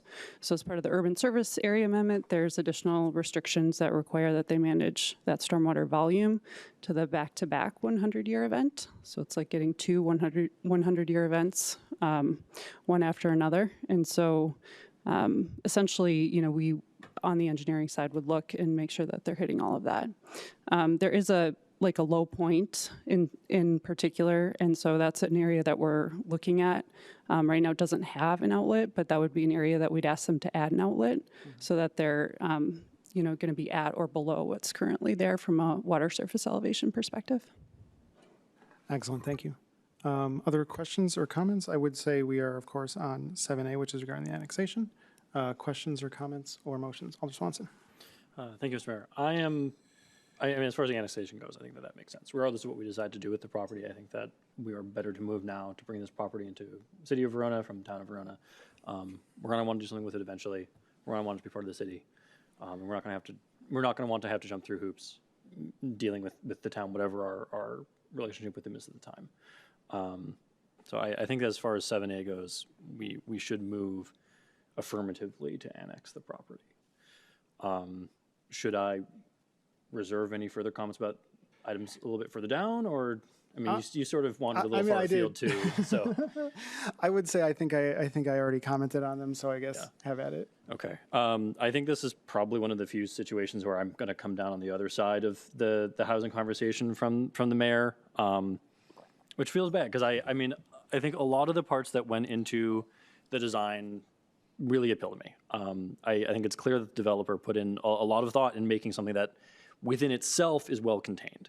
The townhomes and in terms of the inclusion of the variety of multifamily units, the way that the parking lot is laid out within itself, I think it's well designed. And the other project that I've seen from Fiduciary struck me that way as well.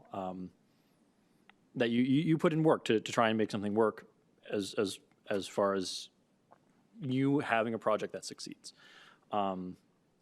Unfortunately, I think some of the concerns that have been raised about the immediate effect on nearby neighbors, and in particular some of the process at the tail end of from the middle of last year through the tail end and the beginning of this year, have me skeptical about the feasibility of the project. Some of the lack of communication. I know that there was a ball dropped on the city's side, and that's not really your fault as the developer. But also concerns about things that may not necessarily be under the developer's control related to the stormwater retention. Ms. Fisher spoke to, I think you spoke to the ultimate requirements, but I mean, things go awry during the actual construction, and that's the photos that the mayor referenced in terms of the flooding impact on the property on Main Street were while there was construction in process on that road.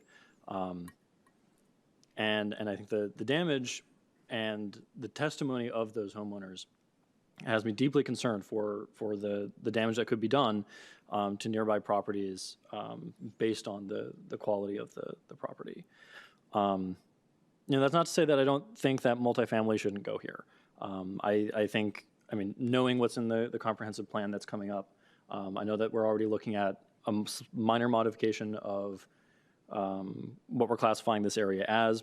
I think that in the long term, there probably will be multifamily going in there as opposed to single family. But that leads me to the other concern, which is that as the developer has lots of expertise in putting things like this together, and they evidently spent months looking at other alternatives. But I have concerns about the transitional quality of not having a more effective gap between single-family homes and the larger multifamily complex. In an ideal world, it would be sort of flipped, and you'd have the townhomes closer. I know that, again, the you've already put in a lot of work on looking at other alternatives, and I would invite you to, I don't know, maybe the market will do something crazy, and suddenly it'll be feasible to put in a bunch of townhomes there. I don't know. I can't predict the future of that. And honestly, if I were to predict the future, I'd predict the opposite. But I think the negative impact on the people in the area, even though it feels a little like pulling up the ladder, is just something I'm not comfortable with. So I intend to vote in favor of the annexation. I don't think I can vote in favor of this project. Okay, other questions or comments or motions? We are considering annexation first. Commissioner Powers. Yeah, thanks for everyone's thoughts so far.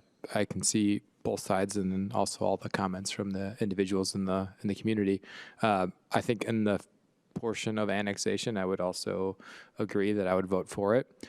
I think on the concept of the multifamily units, I think I would side with the mayor on this one. I too feel like from the people I see in the community, there's a lack of housing and a need for multifamily housing. I certainly understand the impact that it would have to the people in the immediate area. And I also understand that a lot of us already have neighbors, and I look out my window and 8 feet to the right of my house is another house, and I can't even see the top of it, and I don't think about it. I've always had a neighbor there, and I know that'll be different for many of you, but it's also much closer than a lot of these are drawn, and there's no slope change. I also think that there's a lot of similarities in the distance between these units and what we see around town that has been pretty successful so far in terms of multifamily units near other established residential homes. So I'm personally for the multifamily units in this location. I wish there would have been something that I could have done to lop off some of these buildings to preserve some of that privacy and some of that space for some of these other homeowners in the area. And I totally understand your viewpoint as individuals not wanting this here, but ultimately I'd say I'm for it. Okay, other questions or comments or motions? Commissioner Wood. I guess initially I would say, obviously for the annexation for it, this is a project I've really struggled with, whether supporting it or not in its current iteration or in this iteration. To me, I think I have to side with needing the housing desperately and needing additional rentals. And so for me, Fiduciary I think does a good job when it comes to planning these things out and with designing the buildings. And so I think it feels more important to have the additional housing and the additional families that can move to Verona for our schools. And like Luke said, I don't want to pull the ladder up, and I want more middle-class people in Verona. And that is what this opportunity provides. Other questions, comments, or motions? Commissioner Taylor. First of all, same thing with annexation. I am in favor of the annexation, regardless of how this goes forward. For the project itself, I will also be on the mayor's side here. I'll repeat some things some people have said, try to add some new things too. It does come down to the fact that we are in the middle of a massive housing affordability crisis, both in the city and the metro area as a whole, there's several factors that are causing that, but it kind of boils down to the biggest one is simply a lack of supply. I mean, it's just supply and demand. This is a very in-demand community. We all enjoy living here. Epic is obviously a large driver of that too with some of us, but this is going to continue. The demand is, and until we build more housing, those prices aren't going to come down. I don't know the specific vacancy rate statistics. I haven't looked into that.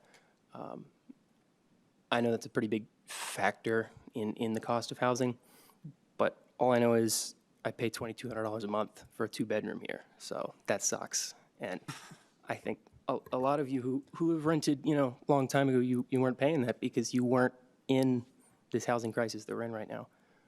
You can look at the median value of homes for the city. If you do want to buy, it's a pretty significant cost too. So I have nothing against single-family homes. If the developer chose to put a proposal to build single-family homes here, I'd be in favor of it too. But we don't have enough land in this city, or I don't even know, maybe not even the county, to build single-family homes for every single person who wants to live here.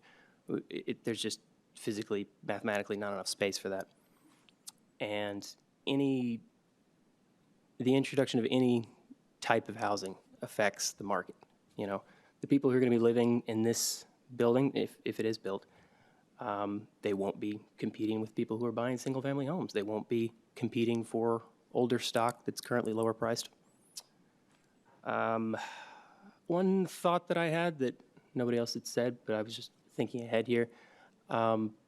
This development, I understand it's not exactly fronting Main Street, but if in the future, I'm talking years down the line, maybe decades, we might someday have another bus line coming through here. This seems like a good location for that. That was just one thought I had. I never saw anybody else bring up. In general, I am for it. I will say too, something that I feel like I needed to bring up. I specifically live at Lincoln Street Apartments right over there. We've lived there for 3 years now, and I've heard, and I looked up the news reports too, whenever it was built about 5 years ago, there was significant community pushback for that. So I could not possibly in good conscience be against a project like this when I'm very grateful for the Planning Commission or the Common Council, whoever it was who all voted for that back then, for approving that, because if they hadn't approved that, we would not be here in Verona now. And it's not just the fact that the project was built, but the project was built at that size. I know there's been some talk about making this one smaller. I mean, when we moved there was only 1 unit available. So if it had been smaller in any way at all, we wouldn't have been able to live here at all. So that's the gist. I really am in favor of it. I understand the concerns of nearby landowners. You have a beautiful view right now, but some people need homes as well, and I think that this is important to provide that. So, thank you. Other questions or comments? Commissioner Hankard. All right. So the written record of what I said back in May of 2025 is that I suggested putting the townhomes, this is in the minutes, closer to the existing family homes. I mean, it doesn't take a rocket scientist to look at this and say we have a mismatch of development types, and that's kind of bad planning 101, right? You want to kind of go from low and move up through medium and go to high. So, I mean, I recognize that. I recognize that the residents weren't going to like it. They didn't. I was reading through the packet and the email exchanges documented therein, and there's a little bit of a mismatch in that the residents said they all met in December-ish, the developer and the residents, but the residents say they never heard from the developer again, but the email from Mr. DeRosa says that they shared with the neighbors a reduced 220 unit concept that incorporated smaller scale, more townhome style buildings in an effort to address concerns regarding height, massing, setbacks. What I think we can all see is, so you guys, maybe you got a little closer, then you went on and kind of said the economics weren't necessarily favorable. So I'm actually with Alder Swanson on this. Unless you can come to some kind of an agreement, or not agreement, but some kind of a plan that takes the massing down. I mean, the residents said when they looked at those visuals, they thought it didn't represent the worst case. I didn't think they looked great as they were. And I rode my bicycle up and down in front of their houses the other day trying to get an idea. And yeah, those 4, 5, 6 homes on the end there, they would be largely staring down the barrel of some pretty tall buildings. And no disrespect to the demand that's on this city, sure, but I don't think that necessarily means we have to put it at the doorstep of these people. But my one big question is, this kind of all hinges in a way on changing the comprehensive plan, because the comprehensive plan clearly did not envision this. It envisioned, depending on how you read it, single family, maybe some multifamily, but not, I don't think, this kind of density smack dab next to single family homes. It talked about the density being up on M. Duh. So, but that's not the plan that we have before us. And when in the packet, when it said, like, it asked all the questions that a planner was supposed to ask, you know, is this, you know, in harmony with the residents and this, that, and the other thing, all it said was, yeah, if the comp plan gets changed, it is. But it didn't tell me as a person who's about to vote, what's my criteria for changing that comp plan? Things change. I was part of the first comp plan. Verona looks nothing like that.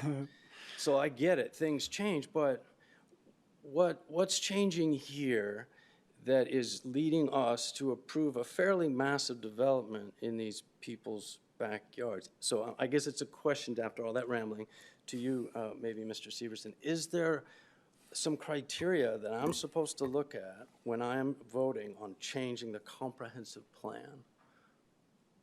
Mr. Severson?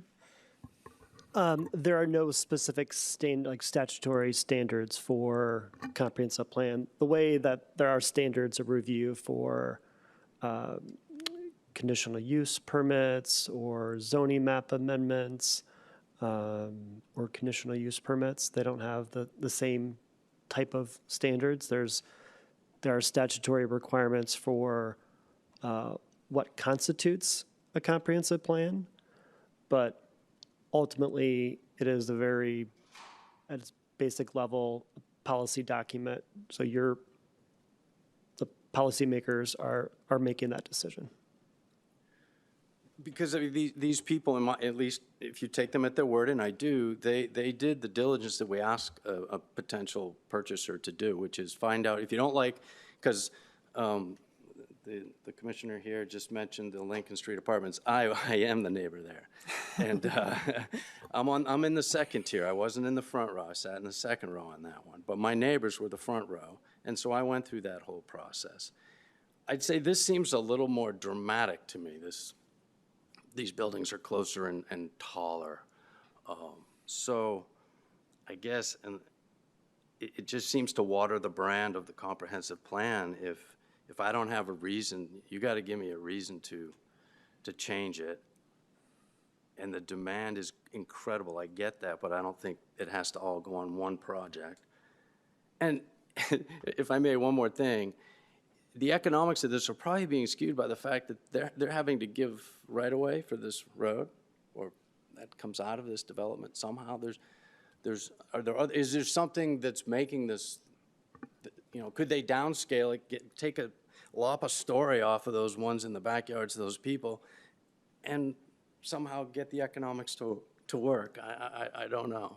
Mr. Severson, I think maybe talking about Blue Ice Pass? Yeah, I mean, the city does not review projects based upon their pro forma or financial feasibility. So I don't have information from that respect. I can say that for residential projects, whether it be multifamily or single family or townhomes, they still have the maximum lot coverage of 50%. So they do have a same standard. So if you're looking at strictly impervious surface areas alone, they have the same standard whether or not it's single family. Could you build, 2-acre residential lots and have less impervious coverage? Probably. But there are still. My question was more of, if you read the developers' emails, it comes down to money, and can you make this project work? It has all these constraints on it, the elevation, the water issues, but it also has this road, a connector road running through the middle of it. It just seems like we kind of want to have our cake and eat it too. We want all these design standards. The fire department gets what they want. Everybody gets high-quality materials. And we're going to have cheap rents. And I don't know. It's not adding up for me at this point on this project. I think it has to somehow get scaled back in the backyards of those residents for me to or give me a reason that I can change the comprehensive plan. Yeah. If I can. That last was rhetorical, not an actual question. Yeah, regarding Blue Ice Pass and Grassland Terrace, no matter what development happens in this area, the city's going to expect Blue Ice Pass to connect through as well as Grassland Terrace. So those are going to be constants no matter what. Regarding the stormwater management, I don't know if Ms. Fisher has any other ideas, like if you have a different type of development, if stormwater management is maybe not as robust as it would be for this project. I can't answer that question. I mean, I know that's like right off the top of your head, but if you want to take a crack at it. Well, I mean, I think that it's going to be dependent on the impervious area, essentially. So, I mean, it's a balance, right? They're going to have to put something in, so there's some sunk cost to putting something in. The other alternative is, trying to coordinate with the property to the north where there's a large kettle. That's really the ultimate low point of everything, and come up with a cost share. But right now, that development hasn't progressed either. So I think, yeah, it might change it a little bit, but you need to put this in no matter what. So there's kind of that initial cost, and then you're scaling that up somewhat depending on the impervious area. Okay. I got Commissioner Wood, then Commissioner Powers. So I do have a question about the comp plan for staff. Do we know what this is slated to be in the updated comp plan and how that may or may not affect this project if it doesn't go through? Yeah. So the comprehensive plan is still being drafted, and we hope to have something that we can advertise and put out there for the public to comment on.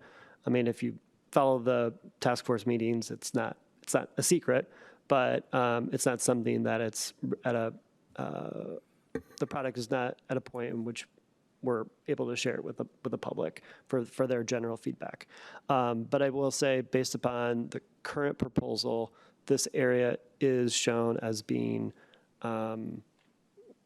residential density, which would allow this type of development as proposed. I believe it was residential medium. Is that what it was?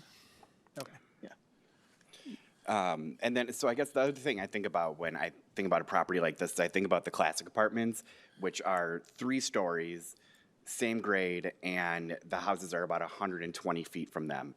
And so, to me, I kind of look at it as a similar scenario. Just the difference is you're looking at a roof versus someone's living room. So I just want to give some perspective. Commissioner Powers. Yeah, my question was on the height as well. I was trying to look up the Lincoln Street project where you currently reside, and it looks like it's 40 feet. So we're talking about a 3-foot to 5-foot difference in height. And again, at the same grade as your neighbors live. How has it been received in your neighborhood since actually being there versus I know I was here when we had the initial discussions, and it was a similar type of discussion.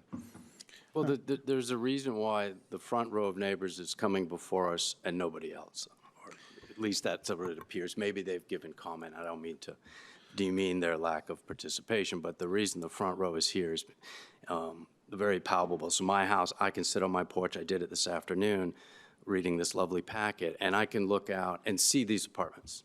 I can see them from my bedroom. I don't think anyone can see in or out, there's not, I'm not worried about that.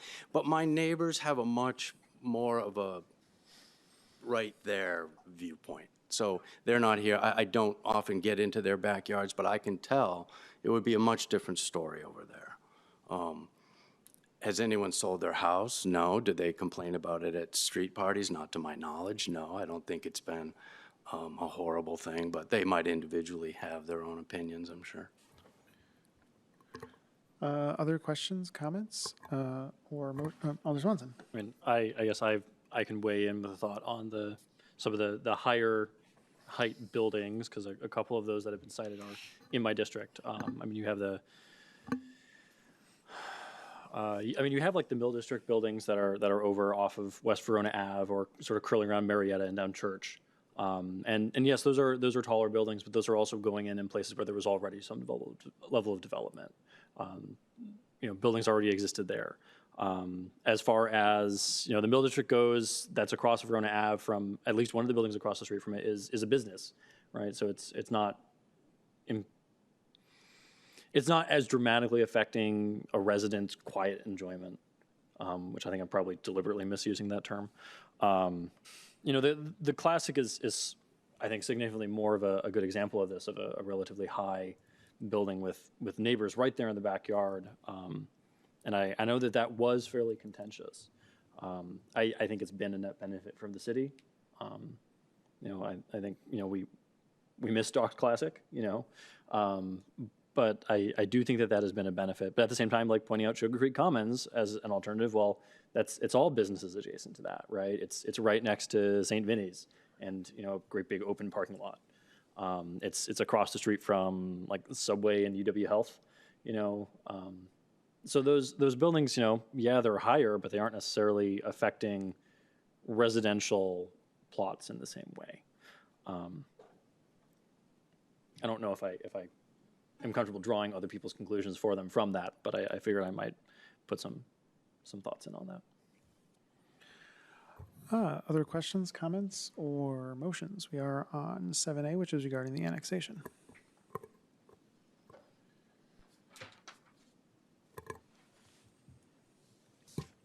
I'm going to try to find it. I'll call on myself here. Okay, Commissioner Wood. I will go ahead and make a motion to recommend the Common Council approve the request to annex approximately 14.99 acres of land to the city of Verona with the following condition. The annexation shall become effective upon execution of an annexation agreement. Motion by Commissioner Wood. Is there a second? Seconded by Alder Swanson. Motion before the body on annexation. Questions or comments on the motion? Seeing no further discussion. All those in favor of recommending to the Common Council to approve the request to annex approximately 14.99 acres of land to the city of Verona with the following condition. The annexation will become effective upon execution of an annexation agreement. Signify by saying aye. Aye. Opposed, no. And that motion passes. Now with that, we'll move on to 7B, which is discussion and possible action on the resolution recommending a comprehensive plan amendment to designate approximately 15 acres land as multifamily located east of Blue Ice Path and west of County Highway M. Questions, comments, or motions on this item? I will call in myself. I will move that we recommend to the Common Council to approve the comp plan amendment to designate multifamily housing for this property. Is there a second? Seconded by, I think, Commissioner Powers. Motion before the body. Questions or comments on this motion?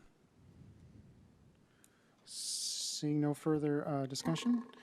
All those in favor of recommending to the Common Council to approve the comp plan amendment to designate multifamily housing for this property signify by saying aye. Aye. Opposed, no? No. No. And I have that passing with Alder Swanson and Commissioner Hankard voting no. We will move on to 7C, which is a discussion of possible action regarding a zoning map amendment to rezone approximately 15 acres to urban residential located east of Blue Ice Path and west of County Highway M. Questions, comments, or motions on this item? Commissioner Hankard. Obviously, I'm trying to make my way through this, given my vote on that second item. It seems to me, though, I too don't have any problem with the annexation, but if one was to then vote to change it to urban residential, I guess one is still not voting in favor of this project, correct? It's changing, it's voting to annex the land, and it's voting to change it to urban residential, but any project that wants to go forward under that has to go through the process and be approved. I believe that is correct, Mr. Severson? Correct. It would, the project would still need to, get the conditional use permit. Yep, all the get other steps. yeah. Okay, just clarifying of what my vote will mean here. Okay. Questions, comments, or motions on this item? I guess I will call on myself. Let's see. Where are we here? I move that we recommend to the Common Council to approve the zoning map amendment to rezone approximately 14.99 acres to urban residential located east of Blue Ice Pass and west of County Highway M with the conditions listed in the packet, which I'll read to you. A, the approval shall become effective upon annexation of the property. B, the approval shall become effective upon the execution of a development agreement. And C, for the property zone UR, which is urban residential, the property owner shall install and maintain a multifamily notification sign. Is there a second? Seconded by Commissioner Wood. Motion before the body. Questions or comments on this motion? Alder Swanson. I have just a quick request of Mr. Severson. Could you just clarify for the record what specifically urban residential zoning means? Mr. Severson? Urban resident, well, the UR district, which we call urban residential, would allow for a mix of different uses, but essentially the difference between that and neighborhood residential is that it would allow for apartment and condominium buildings. Thank you. Motion before the body. Questions or comments on this motion? Do have Mr. Severson? one. I would say if there's anything else that anyone can add regarding the standards of review, if they haven't already stated them, if they agree with the standards that are in the packet, they can just state that they agree with them. If they object to those standards, or if they plan on voting no, if they could just state for the record why they're voting that way. Okay, I will call on myself. I agree with the standards that are in the packet, and I think for reasons in my original statement, I think they make it clear. Other people voting yes or no want to make comments? Seeing no, oh, Commissioner. So there is another option to UR, which I believe you just noted would be neighborhood residential. Mm-hmm. And that would allow for multifamily townhomes, but perhaps not. Neighborhood residential would allow for townhomes, but not apartments and condominiums. So again, changing it to UR opens up the possibilities, but doesn't in and of itself. They would still need to get, they would still need to get site plan approval. If it was an apartment complex, it would still need to get conditional use permit. If it was taller than 35 feet maximum for the district, that would require a conditional so there's use. Still some. Does it preclude anything? Like if you go with urban residential, does that mean single families off the table? Does that mean townhomes are off the table? Sorry to put you on the spot there. There are some uses that are not allowed that would be allowed in neighborhood residential.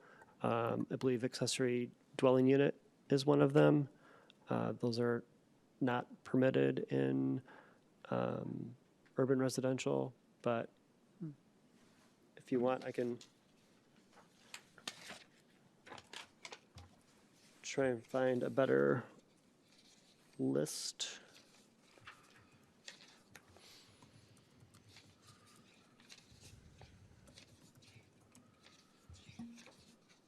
I mean, I'm not worried about accessory dwelling units, but excluding some type of product that would then basically chart this thing on a path to what it is kind of, would be a little preordained. You know, it'd be easiest if I just Yeah, so I'm trying to find Close. it in the, close my presentation. Mr. Mayor, I think it's Article D of the ordinance, specific district standards, or is it Article C, establishment of zoning districts? I'm in a different part, I think. I thought there was a table. There is, and I have a link to it if I can get my, there we go. Yeah. 1, 105. I'm gonna complain about the search later. So in urban residential, apartments are permitted, complexes, and single-family detached is not permitted. Townhomes Mm-hmm. are permitted or not permitted? Townhomes, more than 4 units. More than 4, you say? Mhm. Okay. All right, thank you very much. Other questions or comments on the zoning map amendment?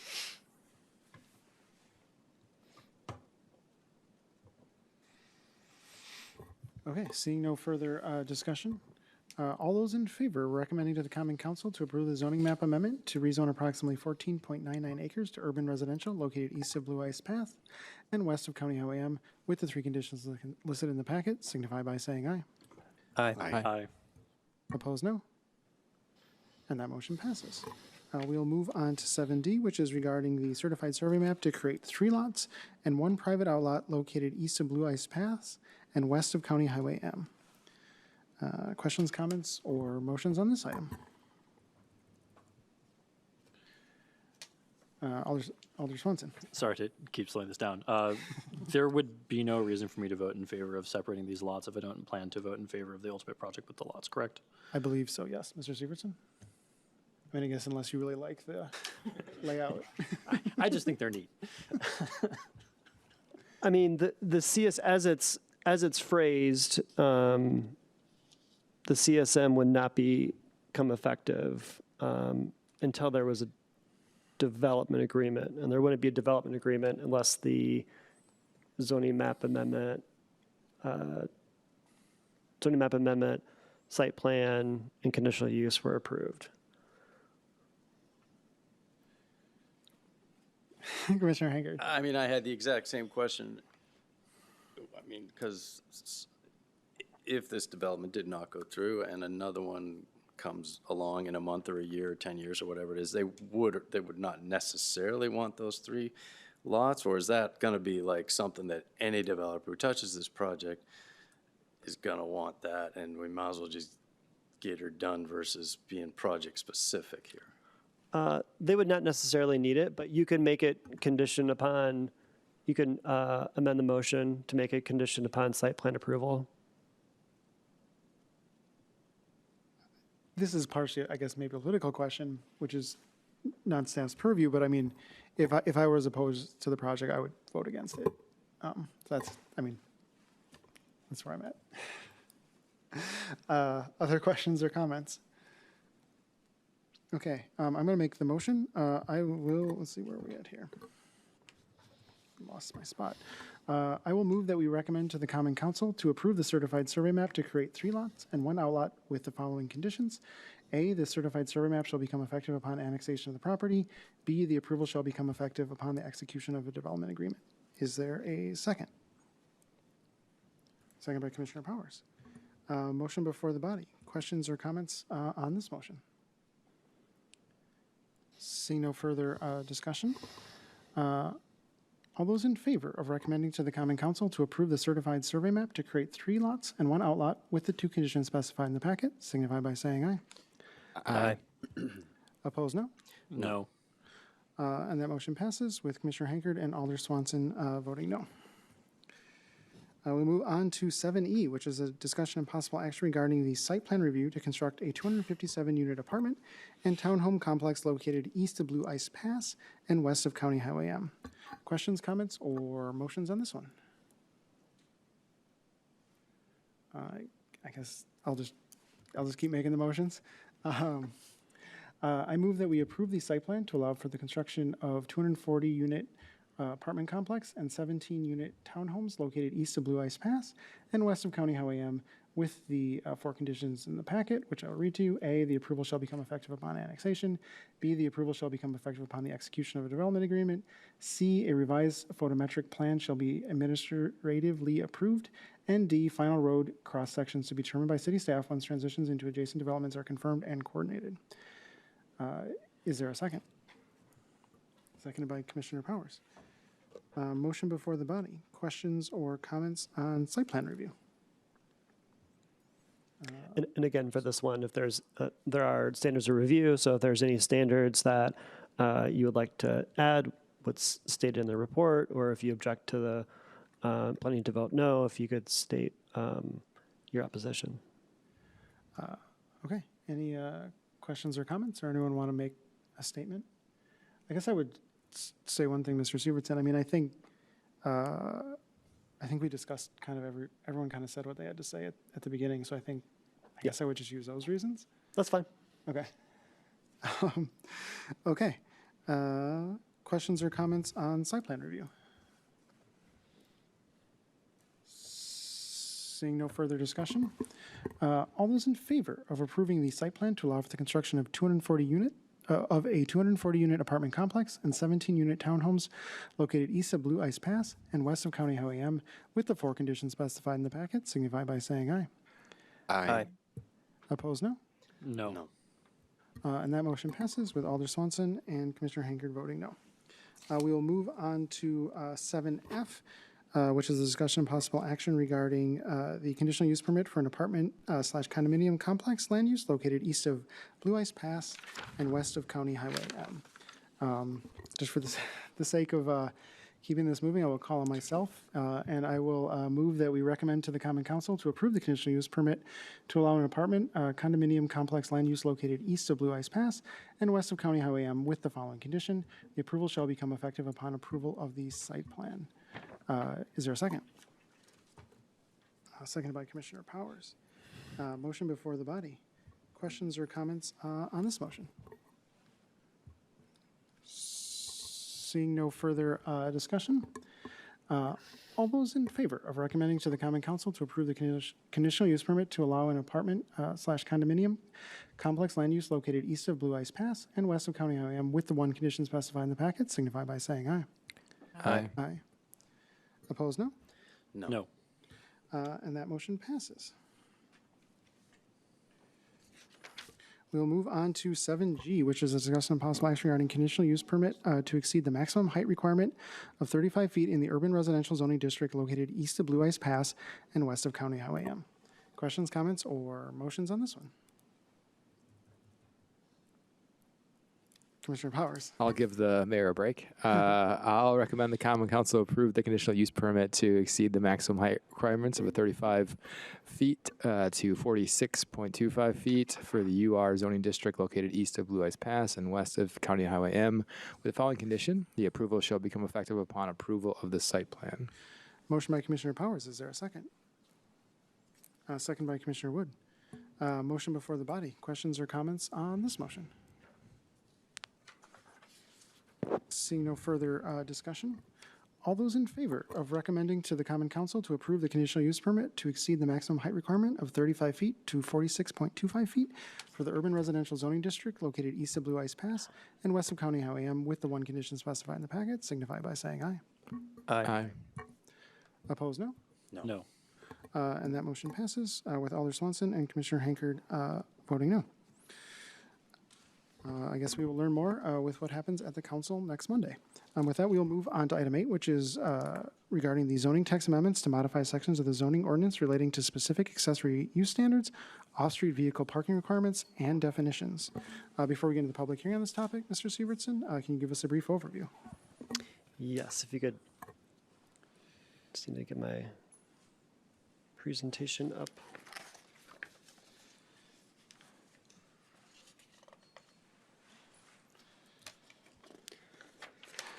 Is that the pre-public hearing presentation? What's that? Is it, we haven't done the public hearing yet? Correct. We have not. Public hearing is being held for the zoning ordinance text amendments to amend parking accessory structure regulations. Legal notice was published in the Verona Press on May 14th and May 21st. Thank you. With that, I will move that we open the public hearing on this topic. Is there a second? Second by Alder Swanson. All those in favor of opening the public hearing on this topic, say aye. Aye. Opposed, no. And we are in the public hearing at 8:30 p.m. If anyone wants to comment on pergolas and gazebos, now would be the time, or be the time to do so. All right, not seeing anyone racing up to the microphone, so I'm going to move that we close the public hearing on this topic. Is there a second? Seconded by Commissioner Wood. All those in favor of closing the public hearing on this topic, please say aye. Aye. Opposed, no. And that motion passes. Before Mr. Sievertson begins his presentation, we've been going for 2 hours now. I'm going to call for an 8-minute recess. If anyone wants to get a drink of water or use the bathroom, we will reconvene here at 8:38 p.m.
Oh, yes, yeah, last month.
Okay, it is 8:38, and we are back in session. Mr. Severson.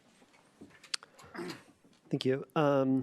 So first I'll start off with the text amendment for pergolas and gazebos. So at the previous meeting, we discussed 3 potential zoning text amendments. One to allow pergolas and gazebos at restaurants. One was to, I guess, clarify the parking requirements for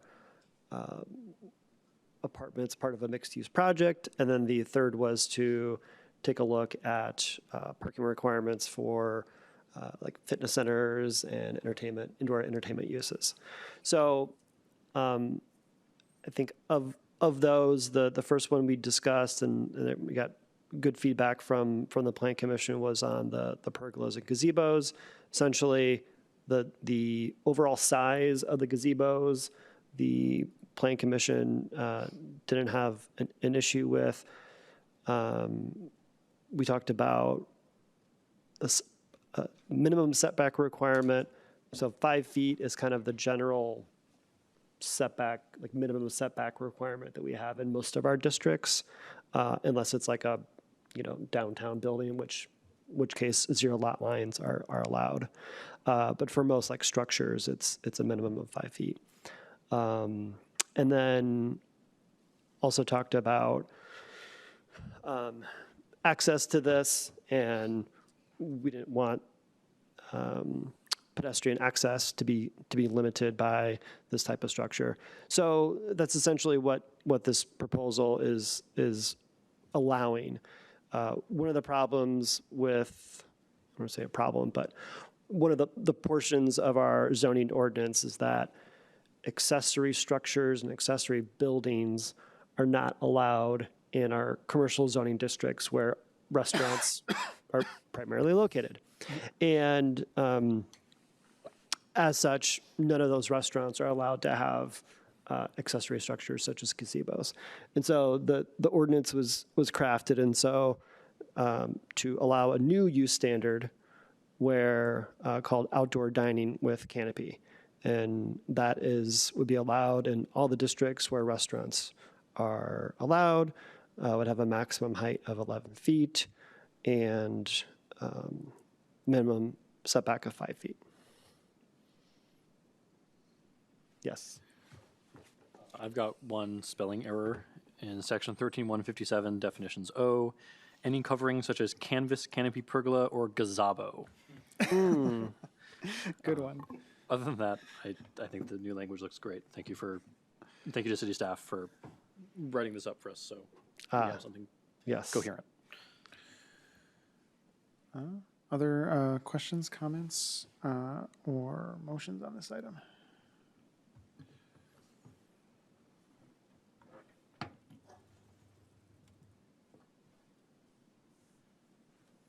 Alder Swanson.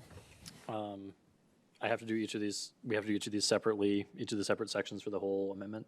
Yeah. Okay, well then I will begin by moving to recommend the common council approve the zoning text amendment for section 13-1-43 to amend the definition for accessory structure to include sheds.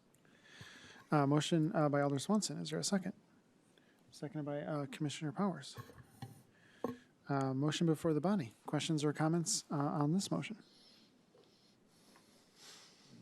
Seeing no further discussion, all those in favor of recommending to the Common Council to approve the zoning text amendment for section 13-1-43 to amend the definition for accessory structure to include sheds, signify by saying aye.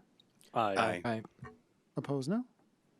And that motion passes. We'll move on to 8B, which is a discussion and possible action regarding the zoning text amendment to amend section 13-1-151, paren E, paren 1 for off-street vehicle parking requirements for apartment / condominium uses.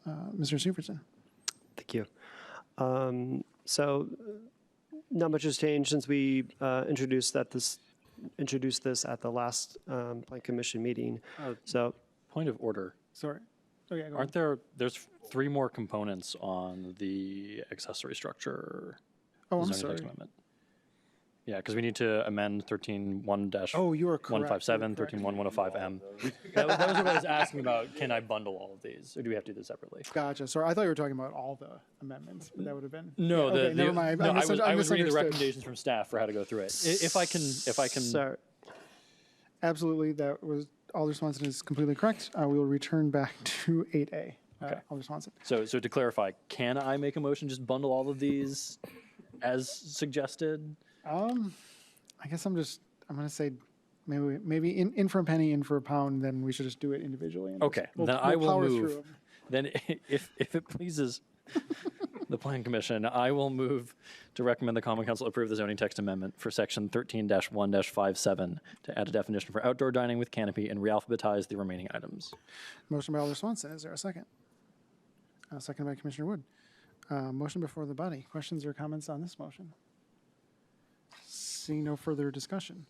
All those in favor of recommending to the Common Council to approve the zoning text amendment for section 13-1-57 to add a definition for outdoor dining with canopy and realphabetize the remaining items, signify by saying aye. Aye. Aye. Opposed, no. And that motion passes. Alder Swanson. Thank you. I move to recommend that the Common Council approve the zoning text amendment for section 13-1-105 sub M, accessory use matrix, to add outdoor dining with canopy to the table and realphabetize the items in the table.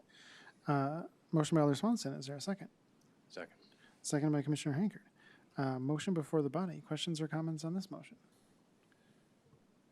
Seeing no further discussion, all those in favor recommending to the Common Council to approve the zoning text amendment for section 13-1-105, paren M, accessory use matrix to add outdoor dining with canopy to the table and re-alphabetize the items in the table, signify by saying aye. Aye. Opposed, no. And that motion passes. Alder Swanson. Thank you. I will finally move to recommend the Common Council approve the zoning text amendment for section 13-1-132, specific accessory use standards, to add use standards for outdoor dining with canopy and realphabetize the remaining items. Motion by Alder Swanson. Is there a second? Second. Seconded by Commissioner Wood. Motion before the body. Questions or comments on this motion?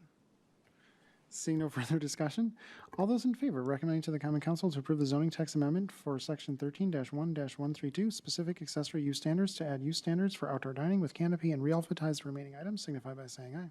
Aye. Opposed, no. And that motion passes. Okay, now for real now, we are on 6B, which is discussion and possible action on the zoning text amendment to amend Section 13-1-151, paren E, paren 1 for off-street vehicle parking requirements for apartment/condominium uses. Mr. Severson. Thank you. The most recent zoning rewrite created a new use type, allowing for a mixed-use building where residential dwellings are allowed above commercial uses on the ground floor. The city has reviewed parking requirements for this use type, or has revised parking requirements for this use type to match the requirements for traditional apartment condominium buildings, where at least one parking space per dwelling unit is required in an above or below grade parking structure. So it's really just kind of a clarification to the code that we're already administering. Thank you. Questions, comments? Alder Swanson. I will move that we recommend the Common Council approve the amendment to Section 13-1-151, prime E, prime 1, number of off-street vehicle parking for apartments, condominiums. Motion by Alder Swanson. Is there a second? Second by Commissioner Henkard. Motion before the body. Questions or comments on this motion? Seeing no further discussion. All those in favor recommending to the Common Council to approve the amendment to Section 13-1-151, paren E, paren 1, number of off-street vehicle parking for apartment/condominium, signify by saying aye. Aye. Aye. Opposed, no. And that motion passes. With that, we move on to 8C, which is the discussion and possible action on the zoning text amendment to amend Title 13, Chapter 1, Article B for definitions, Section 13-1-127 for fitness facility, entertainment facility, indoor use standards, and Section 13-1-151, paren E, paren 1 for off-street vehicle parking requirements for fitness facility, entertainment facility, for indoor and outdoor facilities. Mr. Severson. Thank you. I'll just give a brief overview for those that weren't here last week.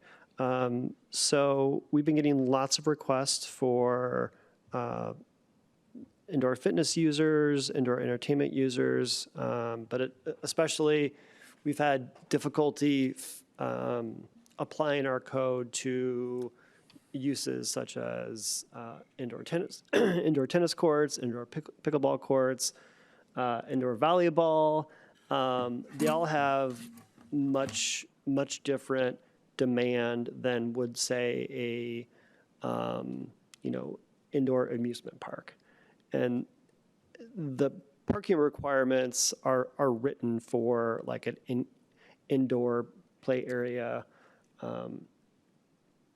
Bowling alley, things where you've got a lot more variation in users and uses where you've got generally more people in a confined space. And so applying those standards to a pickleball court, volleyball court was really kind of unfair, and it was providing sometimes 3-4 times the amount of parking required for the actual demand. And so based upon the discussion we had at the last commission meeting, we drafted some language that really, I guess, you can still use the 1 per 3 people at maximum capacity, which would relate to, indoor play areas, bowling alleys, similar uses. But it also gives an option if you have courts or some like defined space in your business, it would be based upon parking spaces per player plus employee. And then it would have different classifications if it was like, if you had classes or if you had a tournament. I know just in my personal experience, if an indoor fitness facility has a tournament going on, that demand quadruples. And so making sure that we provide leniency, but also in the case of that type of user having, wanting to do tournaments or much larger events, we still have the ability to regulate that. And so that's what these regulations are trying to address. Thank you. Questions, comments, or motions on this item? Commissioner Wood. I'll make a motion to recommend the Common Council approve the zoning text amendment for Section 13-1-127 to language for specific fitness facilities and entertainment use standards. Motion by Commissioner Wood. Is there a second? Second by Alder Swanson. Motion before the body.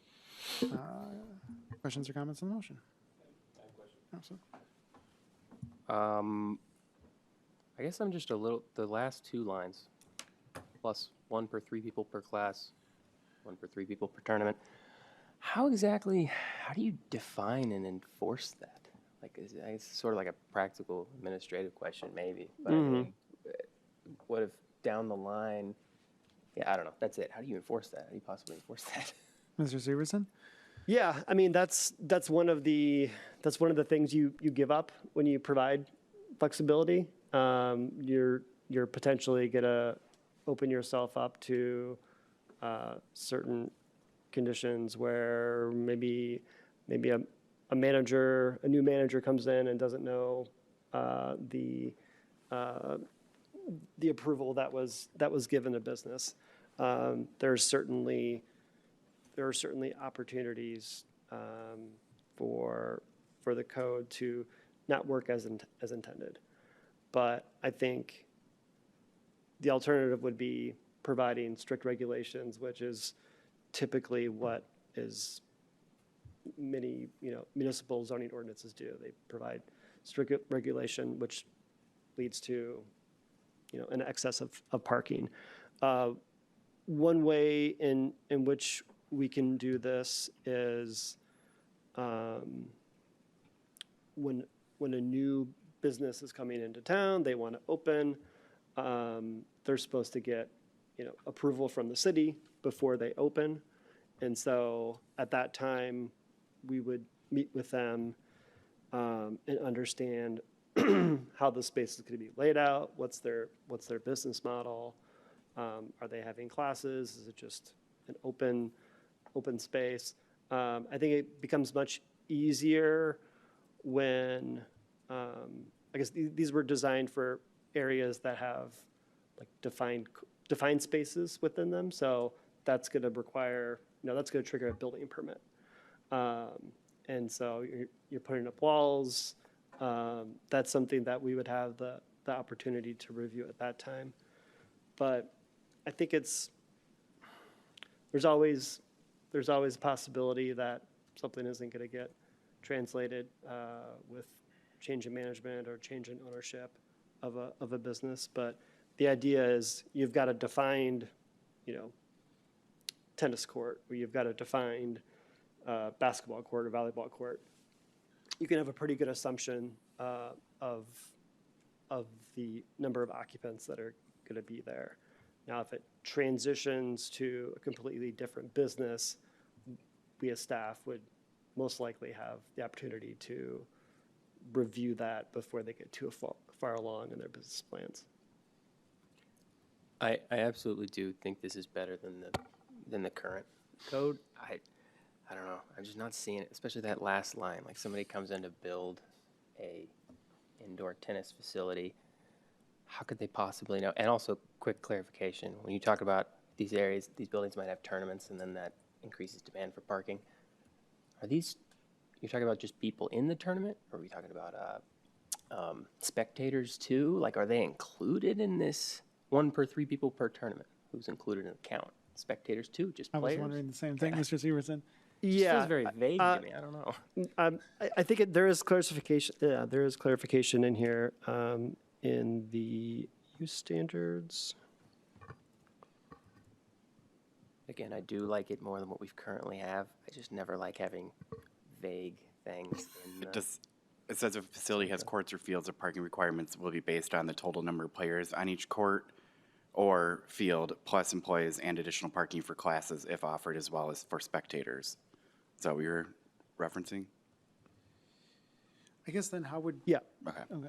I guess then I'd ask Mr. Severson a follow-up question is how do the tournaments factor in? Because you can't really control how many people might show up for a tournament. Like, it's possible to just be the spectator or just the participants and no one else, or it's possible that whatever it is super popular and like 100 extra people will show up. Right.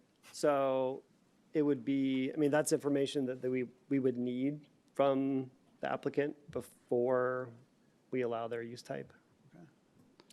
So basically, they would have to tell you, we expect tournaments this size when they go for the application. Yes. Well, Or it would be specified that you can't have tournaments. yeah, I don't know. I don't know if I'd ever see them. They could just kind of make up a number whenever they build it. We're going to have a tournament with 10 people, and they're not going to bring any friends. So, but Alder Swanson. Certainly possible. I think in general, I'm a strong advocate for government at every level that can accommodate black swan events, to borrow a term from Nicholas Nassim Taleb. But I think I'm less concerned about parking overflow for tournaments as a black swan event. So, I mean, I think that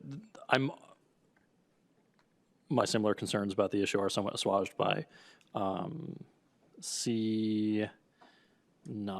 If tournaments will be offered, additional parking will be required and may be determined by staff. That, I mean, never fun to give staff additional work, but if we can just say staff can just decide based on this guideline, then I think that that's reasonable. Yeah, I think it's going to be, there's going to need to be some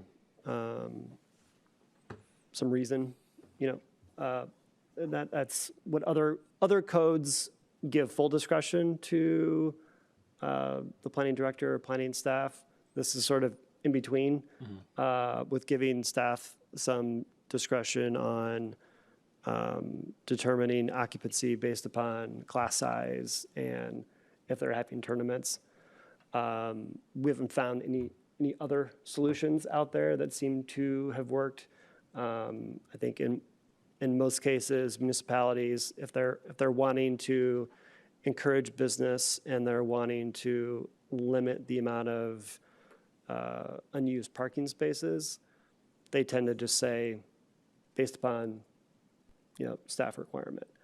And so this is, I guess, this is seen as kind of in between just allowing staff to have sole discretion, but also not having something that's so stringent. I think this is worth exploring to see how it works. If we need to change it, we could also do that. One of the benefits with our regulations, also depending on the size of the indoor entertainment use, once it becomes large enough that you're going to have, potentially major concerns. I don't want to use Kiva because we talked about that at the last meeting, but Kiva is a very large facility.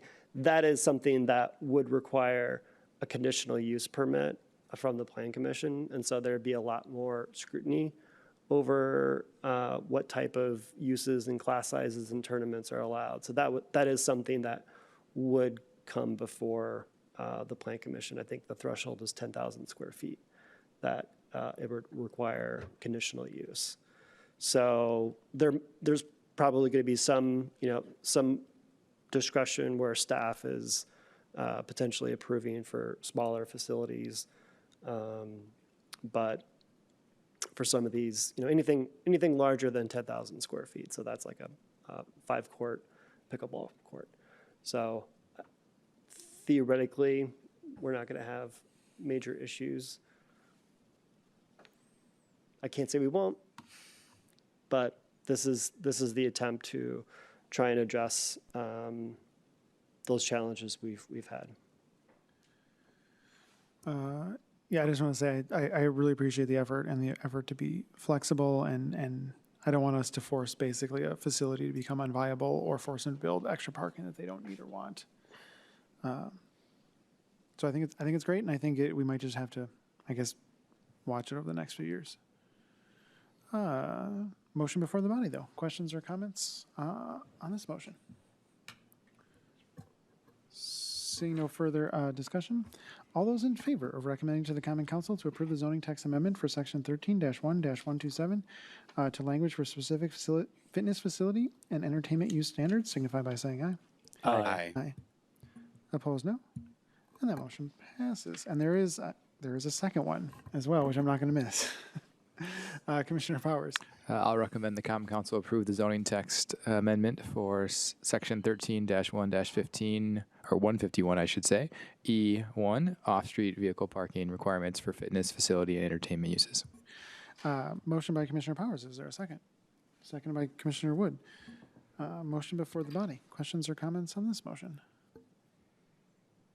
Seeing no further discussion, all those in favor of recommending to the Common Council to approve the zoning text amendment for Section 13-1-151, paren E, paren 1, for off-street parking vehicle requirements for fitness facility and entertainment uses, signify by saying aye. Aye. Opposed, no.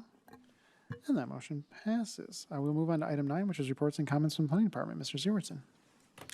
Only comment which I sort of addressed in one of the previous cases was we're hoping to have a draft comprehensive plan that we can share with the public here in the next few weeks. So that should be coming to the Plan Commission at their meeting next month. So we'll be sharing that with you well in advance of the meeting. But not the Wednesday before. No, it's a large document as Lachlan and Mike could attest to. Any questions for Mr. Severson? Seeing none, I will move on to item 10, which is adjournment. A motion to adjourn would be in order. Motion to adjourn. Motion by Commissioner Wood. Is there seconded by Commissioner Powers? All those in favor of adjourn? All those in favor of adjournment say aye. Aye. Opposed, no. And we are adjourned at 9:02 p.m. Thank you, everyone.